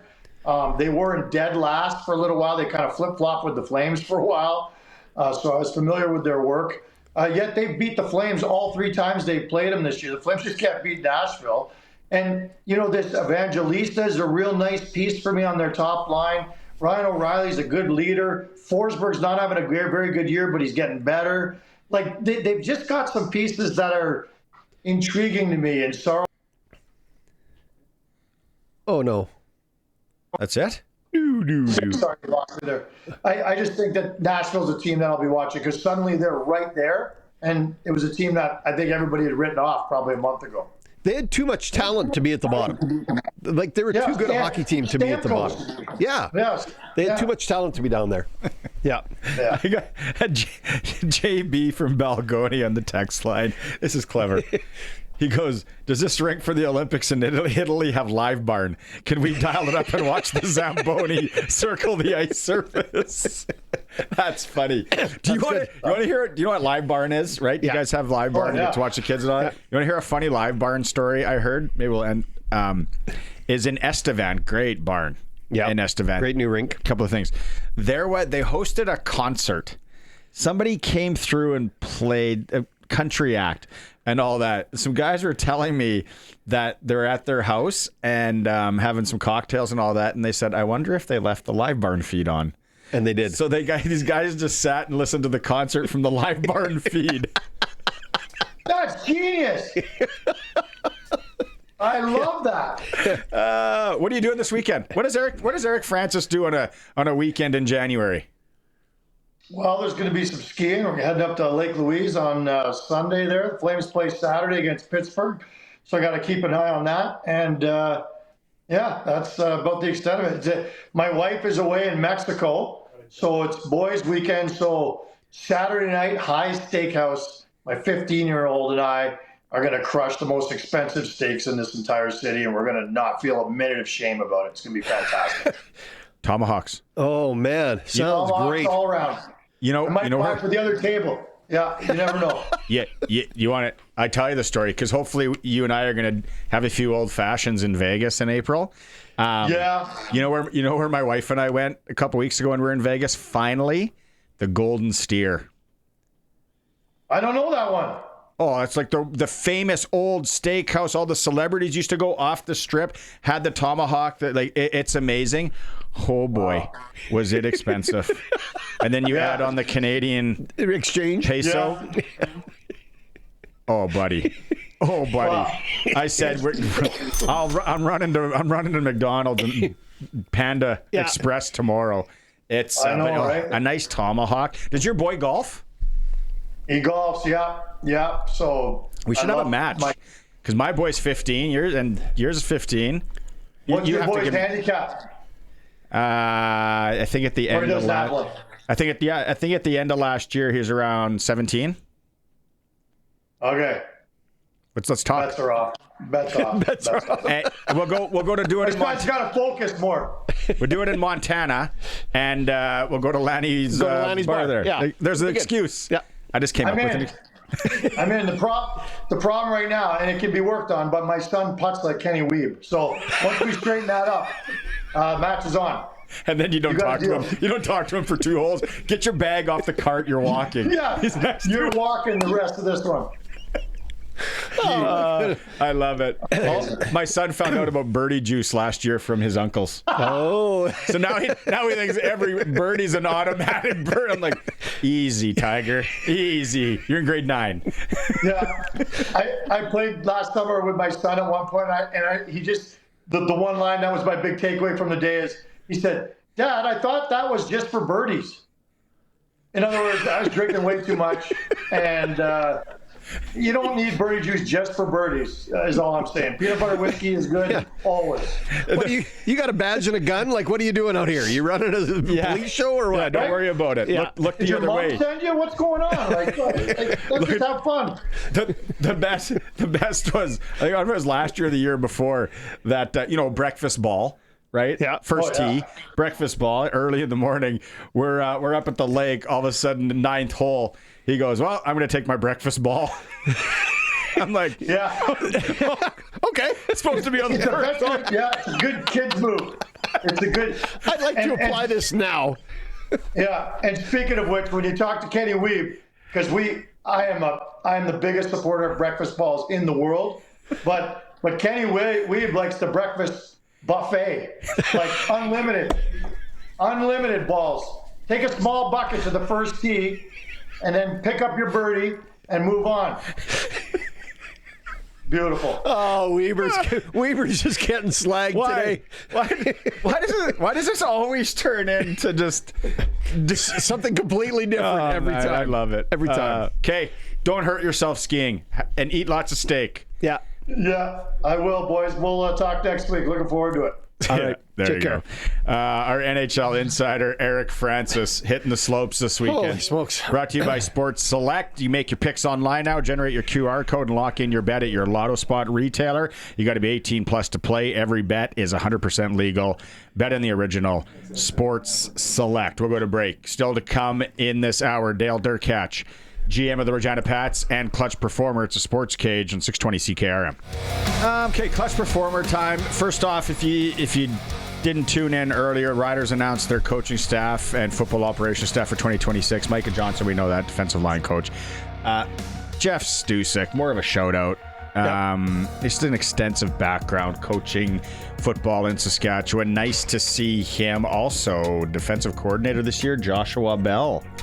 Our boy. It's a good-looking group. Yeah, no, that's so kind of Clutch Performer. If you're watching the stream, there you see it all. There, the coaching staff as well. We talked about it more earlier. Now, my real Clutch Performer though, Colson, go to the whatever video, whichever one. Whoever got ice and they got people in the building and they're playing hockey in the rink in Italy. This is from a few days ago. This is only a couple days ago. Not that long. Sawzell guy is going hard. Francesco up there putting seats in. And today they're playing, right? They played today. There's a game there right now. Yeah. So. Or it was earlier. But if you didn't see the neutrals, there you go. If you see the neutral zone, if you're on the radio, get home and look it up. Why didn't they finish painting the center line? Maybe they ran out of red ink or red paint. What did they do there? I love you. Look how the offensive zone's so big, the camera can't even capture it all. I'm very curious what the NHL guys are thinking about. Someone from the NHL PA is going to put something out. If you're the NHL coach, when the power play with that, oh man, is that a lot of room? Can't you get like, isn't there an app on your phone that you can measure something from a screen? You're asking me? I'd like to measure from the top of the circles to the blue line and then figure out what regulation is. Because that looks longer. Okay, well, I'm going to look up regulation dimensions. Clutch performers for Nick Service in Emerald Park. Your local Massey Ferguson, Challenger, Rogator, Gleaner, and Fent dealer. Still more to come on the show. You're going to look up dimensions of the rink or from the top of the circle? NHL arena dimensions. We're also asking, we're giving this hat away, SportsCage hat, to anyone who's texted in, letting us know about small ice surfaces in Saskatchewan. Roscoe says the Kinsman Arena. It's an ODR in Kindersley. Is that the one beside the big rink? I think We're not going ODRs. Yeah. We don't want to go outdoor rinks. We want to go indoor. Like people have said, Yellowgrass, Duval, Momart. I said Abbey, Hodgeville, Dysart. You said Vonda. There was a couple other ones. I've had a couple of Hodgevilles on my phone. Yeah.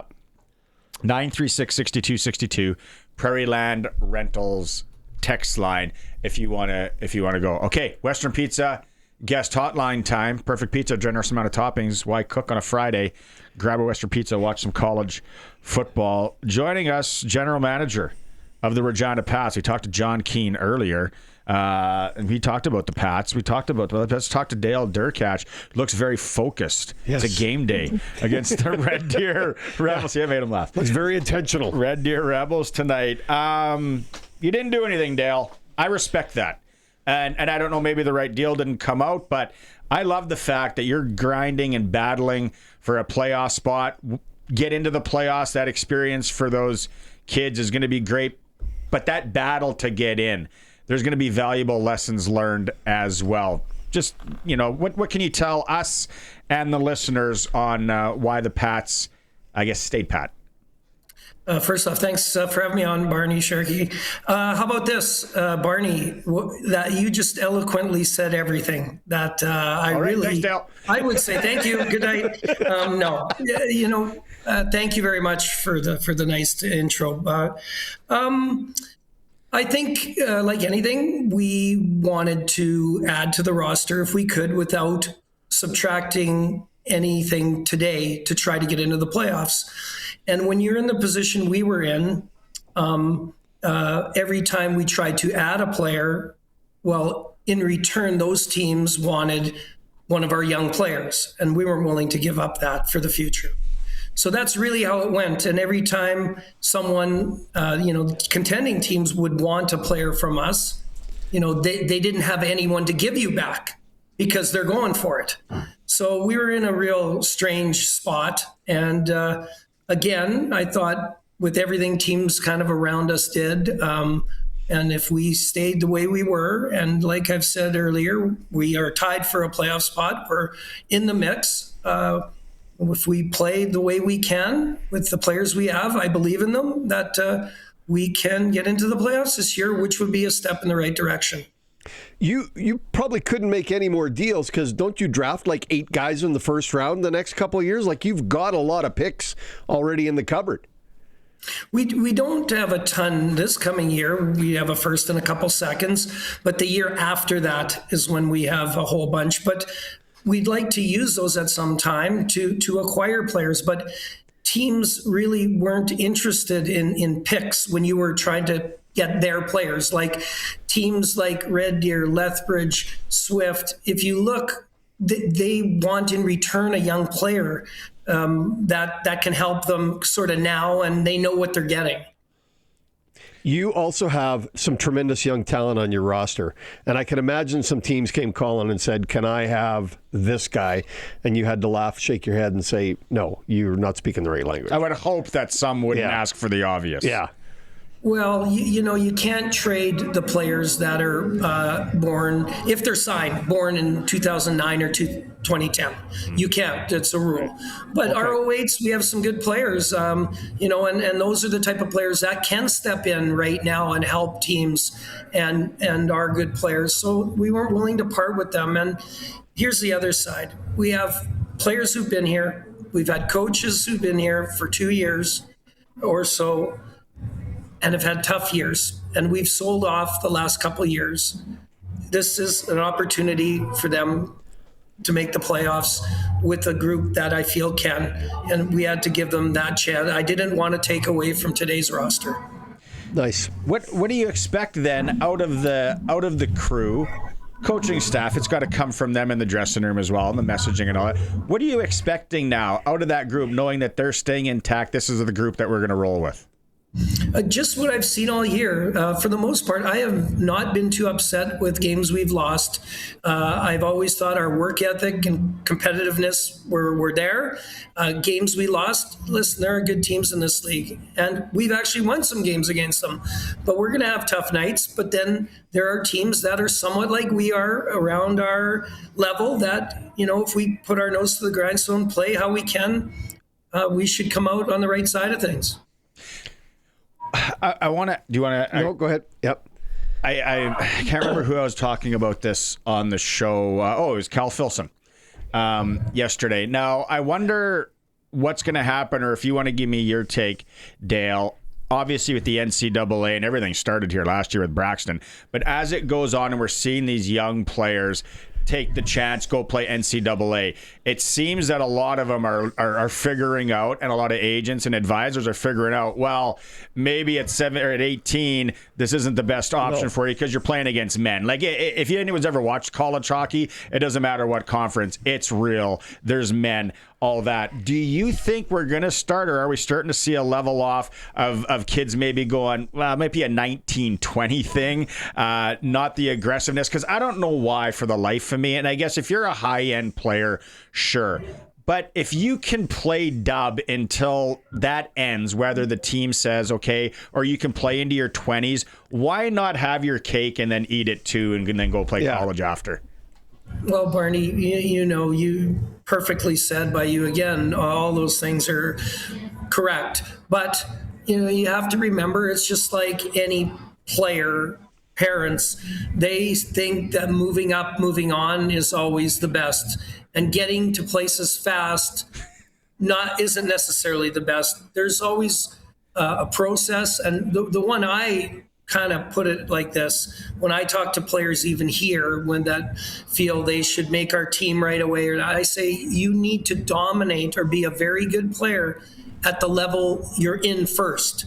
You can't skip levels. So that's the way I look at it. And I'm sure people are going to figure out there was glitz and glam of going to the NCAA, but maybe it's not for some, it's for others. I think it'll level off, as you say. I think at least playing till you're 18 is probably a good idea. There are some 19-year-olds that probably can go into the NCAA and play and be very good, but it's generally a 20-year-old and up league. Has the conversations changed with parents and whoever their advisors are, whatever the case might be around this? Because before, if kid said NCAA, you immediately had to respect that he didn't want to go to the Western Hockey League. And now it's the case. How has that conversation changed with those people? It hasn't changed too much with the younger players because their first step is to play in the Western League. Like, they're still in high school when you get them, if they make it on your team when they're 16, and even 17. So they're not talking too much about it, but I think a lot of the players look at it as a goal now to try to play well enough to have something like an NCAA scholarship after they're done, whenever that is. So, and that's great. That's realistic. And we try to help them to get to there. Once they're done playing here, all the best to them and good luck. Like Ephraim McNutt, he's got a school and he's committed and he's playing his 20-year-old year, loves it here, and next year I'm very happy for him. Perfect example. Yeah, I was just gonna bring that up. I think that's okay. So I want to put a bow on things when it comes to the draft. at your years, whether it was in PA or even back, did you expect more movement from teams and where the draft was? Because, there was a couple of big whales, I guess, as Jon Keen put it, that went. Were you expecting more action yesterday and throughout this week? Yeah, not really. I think there is a little hesitation by what we were just talking about. You can trade for 4 or 5 players and you do not know if they're going to be back the next year. Again, we talked about the players. You can only trade for players that are in grade 12 and up. So generally, essentially, the next year, any guy you traded for could be gone. So I think that has curtailed a little bit of the big time trading. You don't know if you're going to be able to in the future sell that player to get picks back. So I think that had things a little subdued or a little less happenings. Okay, and before we let you go, I want to ask you the question, because you've traveled rinks with the boys, going to small town rinks in Saskatchewan, and we're talking because the Olympics, they're playing a test game there. When you think small ice surfaces in Saskatchewan rinks, which one comes to mind, or which couple come to mind? 100% Rollo. Rollo is by far the smallest, and you could throw in the Wilcox Community Rink, the one you have to flood. Small one. No pipes. Yeah, those two are wicked small. So there you go. I was ready. Yeah, love it. Right on. Okay, best of luck tonight. Big 2 points on the line at the Brand Center. Thanks for doing this, Dale. Always appreciate it. Take care, guys. Thank you very much. See you around the rink. Yep. See you around there. Yeah. I might be going to that game tonight, actually. The big 2 points on the line. There's a big 2 points on the line, is right. Yeah. General Manager of the Regina Pats, Dale Derkatch, joining us on the Western Pizza Guest Hotline. Break time. It's a Sports Cage. Thanks for all the texts that are coming in here. We got to get to some of these, Love Sharky. These small town rinks. By the way, we're streaming through our YouTube channel at sportscage.com. Riders releasing their coaching staff for the upcoming year. We know about Micah Johnson, going to be on the defensive line. How about local product Jeff Stusuk? Going to be assistant. Love it. Assistant on the special teams. And shout out to our boy Joshua Bell, defensive coordinator now with the Saskatchewan Roughriders. Coach Mace, we knew. He's just, I'm going to be head coach. Yeah. He got things done. Curling going on in Melville, Saskatchewan. The women have a draw coming up at 7 p.m. tonight. All the news at sportscage.com. Quickly, lots of hockey. Like we said, Pats are home to the Red Deer Rebels in Saskatoon. Edmonton's in Town Swift Current, and PA go at it up in Paradise. Moose Jaw is in Wenatchee. SJHL, Yorkton welcomes Melfort. Warman's in Estevan. Weyburn travels to the Battlefords. Humboldt welcomes Nipawin. Flin Flon at Larange. Melville at Kindersley. Saskatchewan Junior Female Hockey League, Lumsden Lynx in Regina to take on the Wild, 8:15. Prairie Junior, Assiniboia home to Pilot Butte. The Quakers are at the Regina Silver Foxes at the Wick. National Hockey League, one Canadian team. Winnipeg. Oh, they need a win. Home to the Los Angeles Kings. Winnipeg needs a win bad. It's for Extreme Hockey and Sport, your local hockey shop, where they have the price match guarantee. Sharky's Cup. There it is. By Umbrella Marketing. They're now open in Moose Jaw. Wow. At the Temple Garden Center. Love it. And they have the price match guarantee there. So Extreme Hockey and Sport, they're local. They support local. Appreciate them being part of the program as well. What do we got for time? Sprinkle of the day. Ooh. Let's get her going. I like Sprinkle of the day. Let's pull it up. Do you want to go college football? Yeah, let's look at that. I do want to look at that. Oh, also shout out to Jono on the YouTube chat, listening from West Vancouver. Love it. British Columbia. Is it still rainy out there, Jono? It's rainy all the time out there. Do we have it? Liquid sunshine. Where do we go? We go on all sports. We're going football. We could look at NFL this weekend too. See if any of those lines. Oregon, Indiana tonight though. National semifinal, number 2. You can go on to sportselect.com. You can play this game as a standalone because it's got the little S beside it. Indiana's 180, Pro Line. Oregon's 295. I'm a sucker for the ties. What about 355 in a 3-point football game? Take the tie there if you want. Ooh, what do you got for an over-under? 49.5. It's indoors. That's an over to me. Oregon, Indiana. And then both offenses are good. Quickly just scrolling through to the NFL. It's back up to 11-point spread. Carolina and the Los Angeles Rams. Carolina has to cover that, do they not? 7? 11. Oh, 11 they cover. 11 they cover. That is a lot. Sports. And then the Green Bay Chicago line moved. Green Bay 2-point favorite. Oh, Chicago. Green Bay is a favorite? On the point spread, Sports Select, run. Don't run right now to any lotto spot retailer. Chicago, if you want to take that action. Chicago being a 2-point favorite. Buffalo. See, this one moved and I got it in at 1. I got Jacksonville at 1. Jacksonville is now minus 1.5 favorite. I got Jacksonville as the underdog at 1. Okay. And then San Francisco, the Eagles, that line has moved. The spread is -6 for the Eagles. And then New England, Los Angeles Chargers, Sunday night, the phone will be off. I'll be in the lazy boy. No one bother me. Let's go, Drake May. So what do you got? What do you got? Patriots by what? 1 million. No, I'm not super confident in it, but I would be. -3.5 is the spread. They're 185 pro line. That means they got to win by more than 4 or more than 3. I don't know. Do what you want. Play responsibly. You can make your picks. I'd take the tie on that one. Yeah, that's not bad. Yeah. And then Houston, Pittsburgh. Forgot about that little dandy coming up on Monday. What do you got for an over-under there? 38.5. I think that is an over. Yeah. I don't see a 17-10 game. What a time to be alive. Wild card weekend. SportsSelect.com. Make your picks online. Generate the QR code. Parlay them. Combo them up. Play them standalone. It's all on there. You don't have to fill out the slip if you don't want anymore. Every bet's 100% legal. Your chance of winning cash in hand. Sports Select when you're ready to play. Bet in the original. Must be 18 plus to play and play responsibly. Jono says it's overcast, but rain is always promising out here. This is the golfer in me. I want to know. We'll take a break. Oh, we're right up against, Right up against. Arash Madani in hour 3. We're going to get to more of your text messages.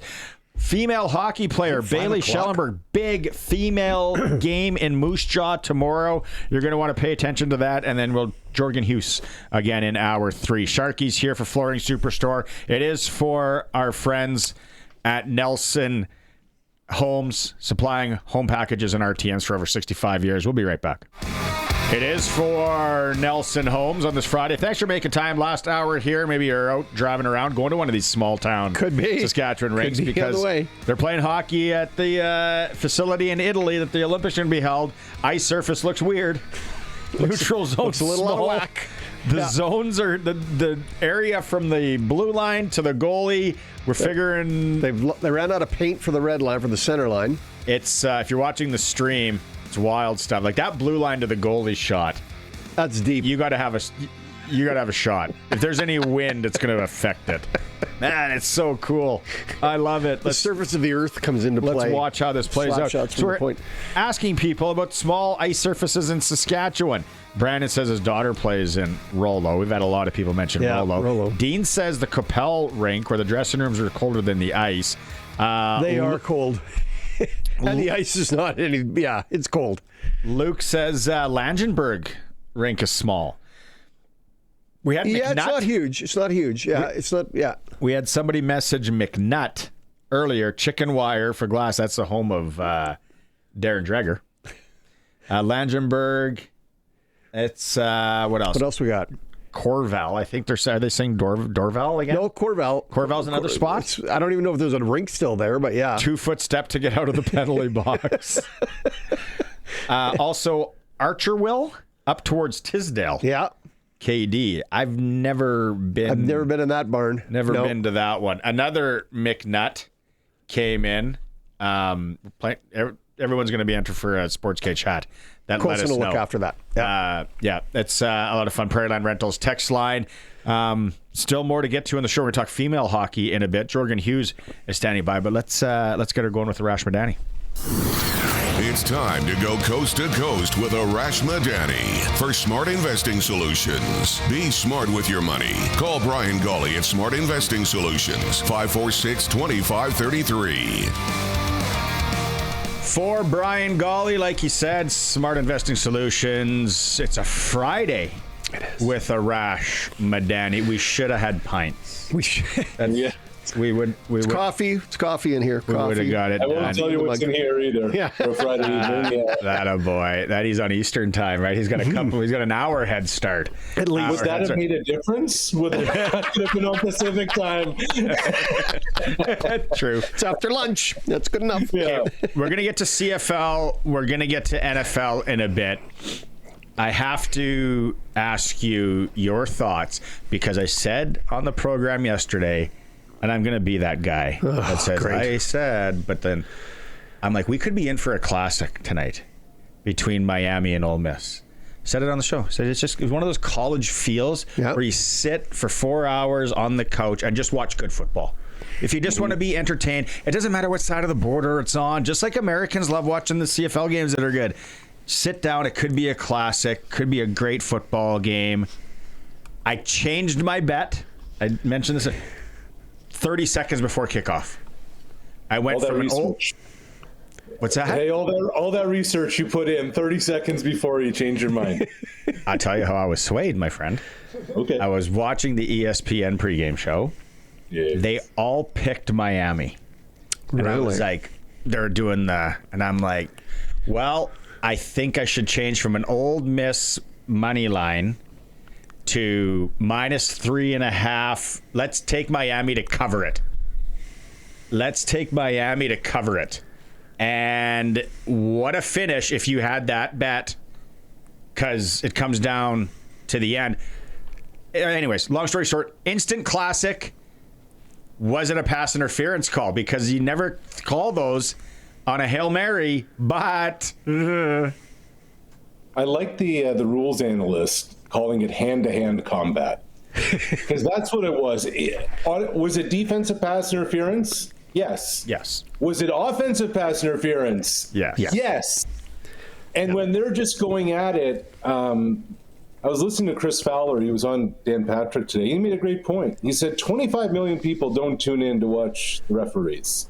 At some point, unless it's going to be absolutely egregious in that spot, it was Hail Mary-ish. You don't throw that flag unless it was fully on the defense, and it wasn't. It was back and forth. I like the non-call. What back-to-back primetime games. First we had Sunday night, Pittsburgh-Baltimore, and then last night, Ole Miss-Miami. Just two dynamite fourth quarters. And maybe tonight. And maybe tonight. If you're watching the stream, here it is. Yeah. But like you said, Arash, and I said the same thing. I'm like, they're both committing fouls. Yeah. Yes. Yeah. And sometimes a no call is the right call. Let them play. And I think that's what a lot of people would want, and I think that's what the right thing to do there was. Nobody wants to see a game ended by an official. Do you know what I mean? Like the official being involved in the end of a game or somehow influencing the end of the game, right? Some could say he was because he didn't make the call. Some could say he wasn't. Right? Seen it happen. It's not good. Dallas Stars won the cup. Some people will say, but I'm like, hey, you got to let that go. Modano needed his cup. And the other thing about this too, guys, like, I get they're being paid now, but they're still kids. Like, it is still, they're 2 years out of high school. The pros, they are grown-ups, they're adults, they're the 1% of the 1% of the 1%. This is a totally different deal. You have a 20-year-old going up against a 21-year-old or a 19-year-old. That's the reality of what college football is. I was watching it with the boy. He picked it up late. He wasn't there for the full. He was playing the video games and he came up, and he loves the game, right? And I said, you know why this could be really fascinating? I think he watched the last probably 10 minutes with me-ish. I said, because they're kids.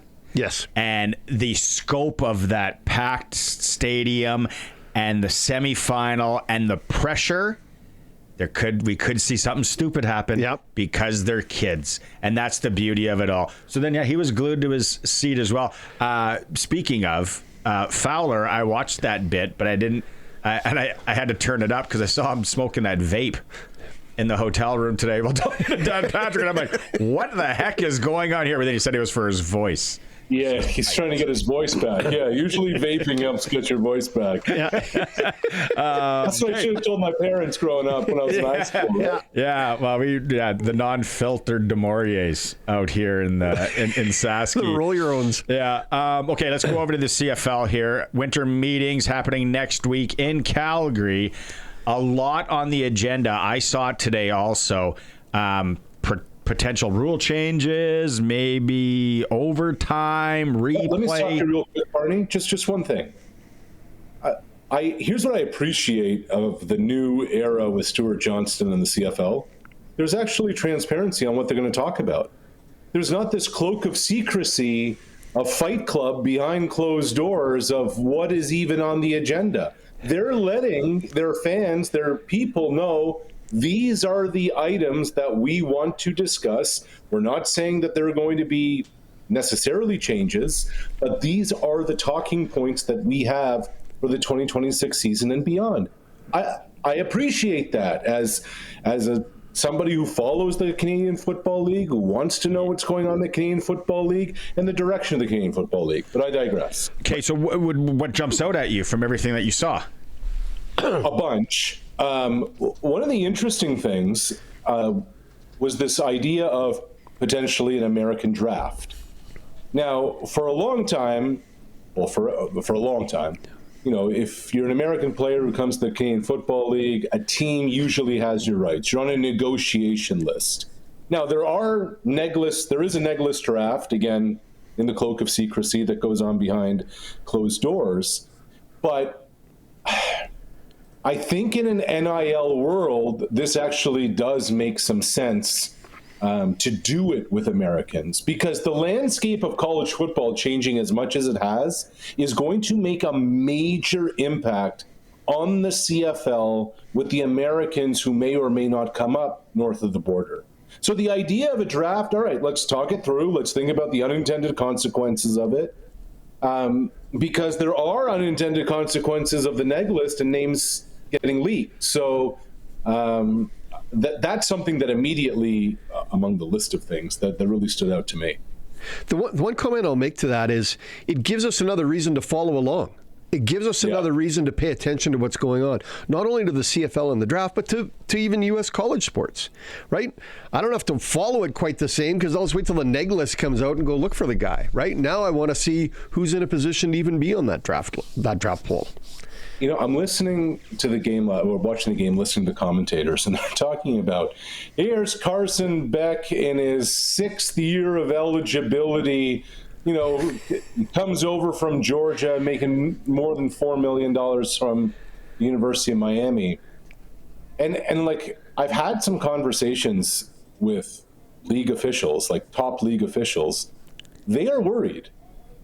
They are legitimately worried of what quality of American player is willing to come up here in their mid-20s, late 20s, if they've cashed in an NIL for 3 or 4 years, anywhere between $500,000 and $1 million a year.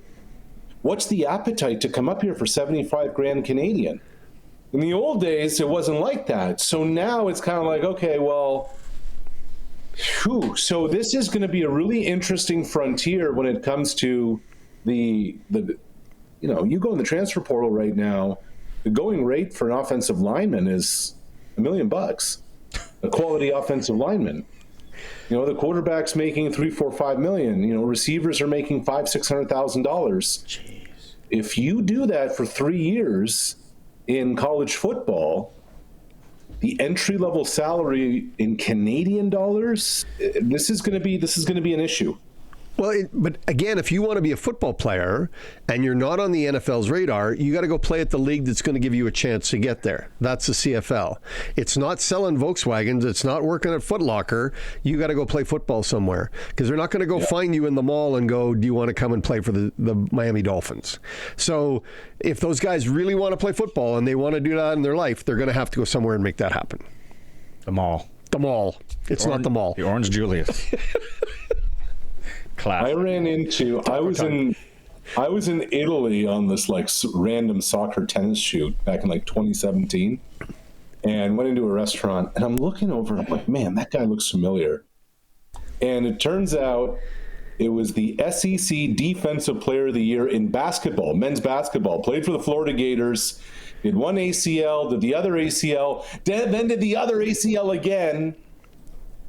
Ended up playing overseas in Italy, and there he was, the lone import player, surrounded by, 14, 15 Italian dudes at this restaurant, and everyone's speaking Italian. He's just sitting around just smiling. You never know where your athlete journey is going to take you. You don't know. It was awesome yesterday. We had Mike Thomas from the Regina Flag Football League on with Glenn Suter because the registration for Regina Flag Football, Youth Flag Football, was Monday, and I think they're going to be at about 3,700 kids. Wow, playing this year is what the projections are. Now, CFL is going to be talking about the Olympics at the winter meetings as well. CFL players now approved to go.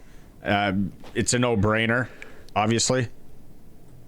Yeah, and to me, the number one player on Team Canada, that as long as he's healthy, you pencil in at quarterback, is Nathan Rourke.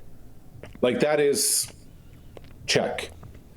That after that, I think you kind of shrug your shoulders and wonder, okay, like, what could you do? Is Marc-Antoine Dequoy of the Alouettes, yeah, he's a safety, but could he be a pass rusher for you? He's long, he's athletic, he can get to the quarterback.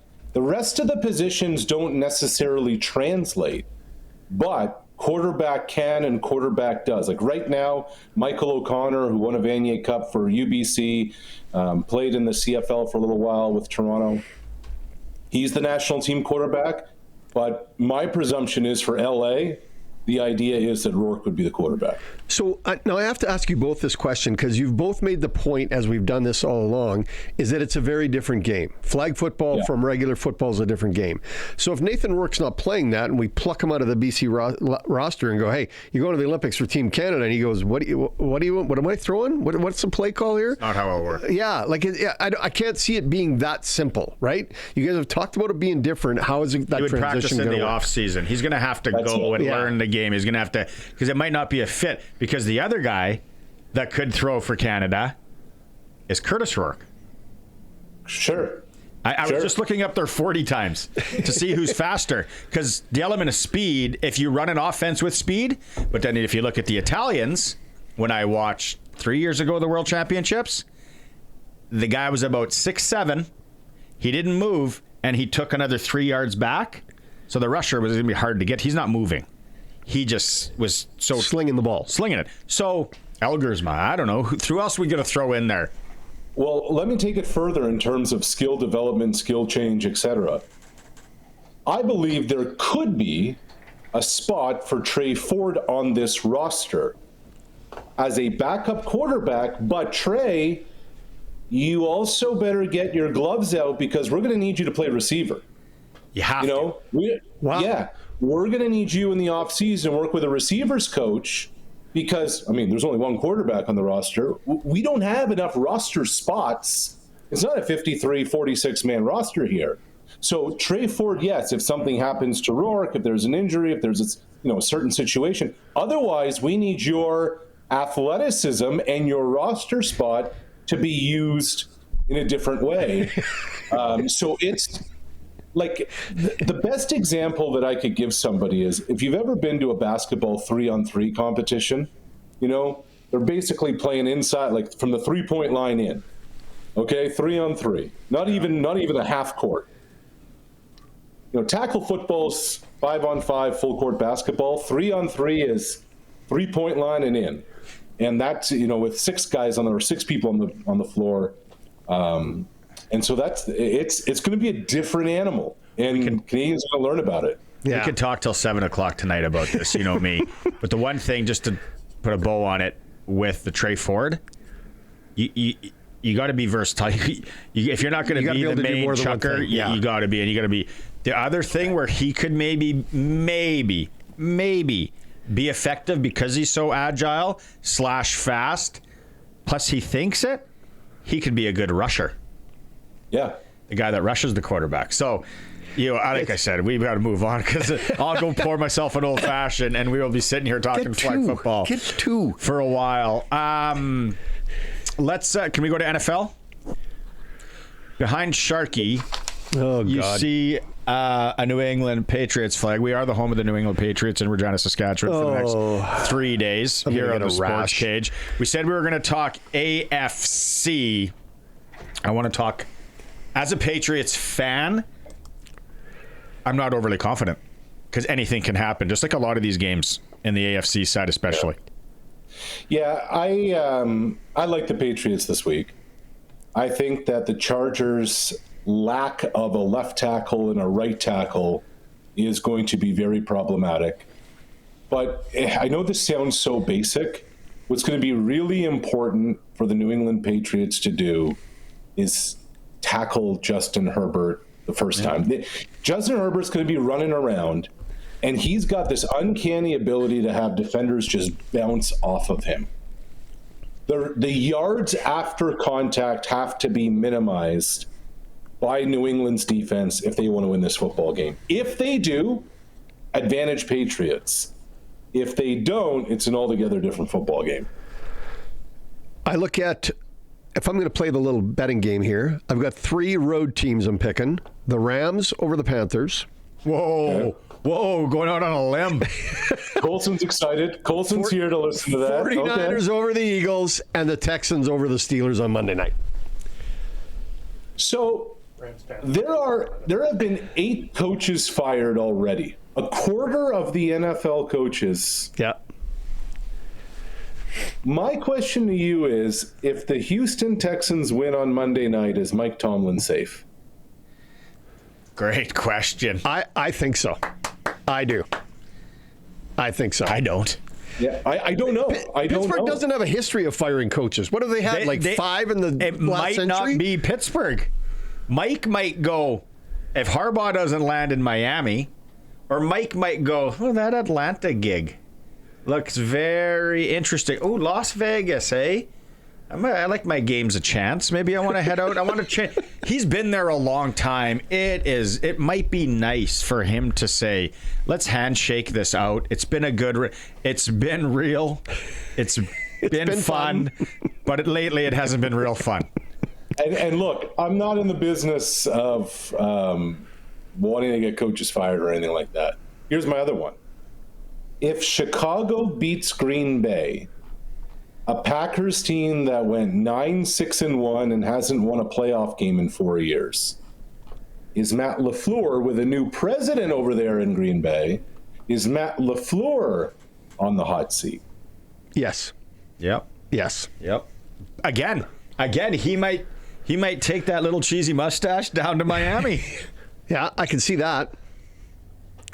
You really want to grow up and be a professional football coach, do you? Yeah, we're talking about the possibility of 10 of 32 jobs, including Pete Carroll, who's a one and done. Yeah. It's nuts. And I just, for the life of me, hope that we don't start hearing, well, Belichick's in the running. They're going to interview Belichick. Please. Somebody will. Please, man. Please. Jordan's working the phone for him right now. I love the Miami situation because you kind of got Dan Marino doing whatever he does, and then now you got Troy Aikman. calling some shots there, being an advisor in Miami. Oh no! Yeah, all we're missing is Ace Ventura, and then we're all covered. Ray Finkel, where's Ray Finkel? Ihorn is Finkel. Finkel is Ihorn. Okay, I gotta say, back to the Patriots. Okay. Flag, official Patriot station here. You know what? I don't know if you guys ever been to a game at Gillette. No. One of the cool things about Gillette Stadium, it's not getting to it or leaving it because it is awful. It bottlenecks. It's one road in, one road out. Oh, it's so bad laid out. Although you have that whole little complex they built around there now, which is great. They play, and I don't know if this is Robert and Jonathan Kraft's taste of music. They play a lot of good 90s rock. They don't play to the teens and the kids and the hot to goes and all that. There's no Bieber. You're gonna hear some Motley Crue. You're gonna hear some GNR, and you're gonna hear a lot of Bon Jovi. Wow! At Gillette. You ever been there? I have. Yeah. It's this is, and I don't know if this is still the case, but I was there pre-COVID. They still had paper tickets. I'm like, really? Like. That's what we're doing here? Tell them to call me. Yeah. I want to word this properly. It's not a dangerous place to be if you're wearing the other team's jersey, but you certainly are not welcome there. There is not a lot of friendliness if you're not rooting for the Pats. They don't try to even be kind to you, do they? No. Here's the thing about Boston. Just playing with guys from there, being there a lot, I found my one buddy, he learned the hard way that they're cool with you being there. They're not going to be overly hospitable, but they're all right. They'll accept it. But you want to start being tough guy or running your mouth, then you better be able to go. Because then they're not putting up with you. No. Like, they're not going to like you, but they're not going to jump you for no reason and beat the snot out of you like they would in Philly, maybe. I'll tell you a fun story about the Meadowlands. Years ago, I went as a fan. Bikes were playing New York, and buy scalper tickets, whatever, resale tickets, and I'm in a giant season ticket section. So it's just a sea of blue and white, and two jerks come in purple with their purple thumbs first. And I'm hearing it, and I'm hearing it, and I'm hearing it, and I just don't react. I don't react. And the Vikings in the first quarter could not have played worse. And I'm just screaming all hell at them. And then between the first and second quarter, I hear, "Hey, you bleep. Hey, you bleep." And I know they're talking to me. Finally, he's like, "Hey, Peterson," because I had an Adrian Peterson jersey on. I kind of look over, and he said, "Hey, you're welcome here anytime. You hate your team way more than we hate your team." Oh, is that good? Yeah. That's New York, Yeah. And when you end up buying tickets and we're just some absolute pigeons going down for you, and you buy, these are good seats, and you're cheering for the other team, and you end up in a section like that, because I've done it. I've been there. You know who also hears it? That season ticket holder that sold the tickets. Because then those guys, you owe us around. Yeah. The next game, you owe us around and all that. I think you said once too that the interesting story about Bon Jovi played at one of the stadiums. So if you remember 15, 16 years ago, the Bills in Toronto series, they played a bunch of preseason, regular season games up at the Rogers Center. And there was legitimate talk that at the time, Ted Rogers and Phil Lind wanted to bring the Bills to Toronto. And John Bon Jovi was part of that ownership group, and the people of Buffalo were incensed. They were like, "You're not taking our team away, blah, blah, blah." And obviously it didn't end up working out. Ted Rogers passed away. The thing kind of fell apart. And then the Pagulas stepped in and bought it. To this day, at a Buffalo Sabres or a Buffalo Bills game, you will not hear Bon Jovi played at the arena or at the stadium. They have long memories over there in Western New York. You're not taking our football team from us. I appreciate holding a good grudge. I really do. I'm a big fan of a good grudge. Okay. Yeah. Before we let you go then, because I love doing this kind of stuff. Pop culture time. Favorite Bon Jovi song? Probably Living on a Prayer. Arash? Yeah, I mean, that's the song you always hear. Yeah. I thought for sure one of you was going to go with Bad Medicine. You know what mine might... Maybe the most underrated one, too, that was good. Born to Be My Baby. Yeah, that's a good one. Yeah. I mean, Wanted Dead or Alive isn't bad. Yeah, that's a nice, I go Dead or Alive. One. Yeah. You probably grabbed some Jordache jeans back at a sock hop to that back in your day. I think they're even younger than me. All right, Arash. What a weekend. What a night to watch football and then into the weekend. Western Pizza. Yes. It's a Western Pizza Western Pizza kind of weekend. Don't rub it in. Rub it in. Maybe Spiro will send one on the direct. He can ship. He can ship if you need him to. Yeah. Okay. Catch you, buddy. Talk to you next week. Thanks, man. Thanks, guys. There's Arash Madani. Coast to coast with Arash Madani. For Brian Golly, Smart Investing Solutions. You got to be smart with your money. Call Brian Golly. He'll help you out there. 2, 3, 4. Na, na, na, na, na. Oh, Bon Jovi. I'm going to listen to that on the way home now. It's a Sports Cage where we talk pop culture. We're the home of the New England Patriots. Unfortunately. We'll be back in a moment. Can you believe it? They're playing hockey at the rink in Milan, Italy today. Speaking of Olympic hockey, heading to her third Olympics, Saskatoon's Emily Clark has been named to the women's squad. Western Hockey League tonight in town. Regina Pats hosting Red Deer up in Saskatoon. The Blades welcome Edmonton, Swift Currents in Prince Albert, Moose Jaws in Wenatchee. Some senior hockey. Big games tonight. Southie and Raymore. Moosomin in Redvers in the Big Six. That's a dandy. Langenberg at Wapella on the natural ice tonight, and Rokenville's in Theodore. Curling continues in Melville. Women have a go down tonight. 7 p.m. is their next one. All of the details at sportscage.com. Women's hockey tomorrow in Moose Jaw. Senior Women's Hockey League having their showcase first ever. Like I said, the event is coming up tomorrow in Moose Jaw. The Women's Hockey Showcase. Top players from the Saskatchewan Senior Women's Hockey League. Bailey Schellenberg is joining us now on the Western Pizza guest hotline. Bailey, this is a pretty cool event. Now I'm going to say, let's say last year or maybe 24 months ago, did you think you'd be playing women's senior hockey and playing in an all-star event in Moose Jaw?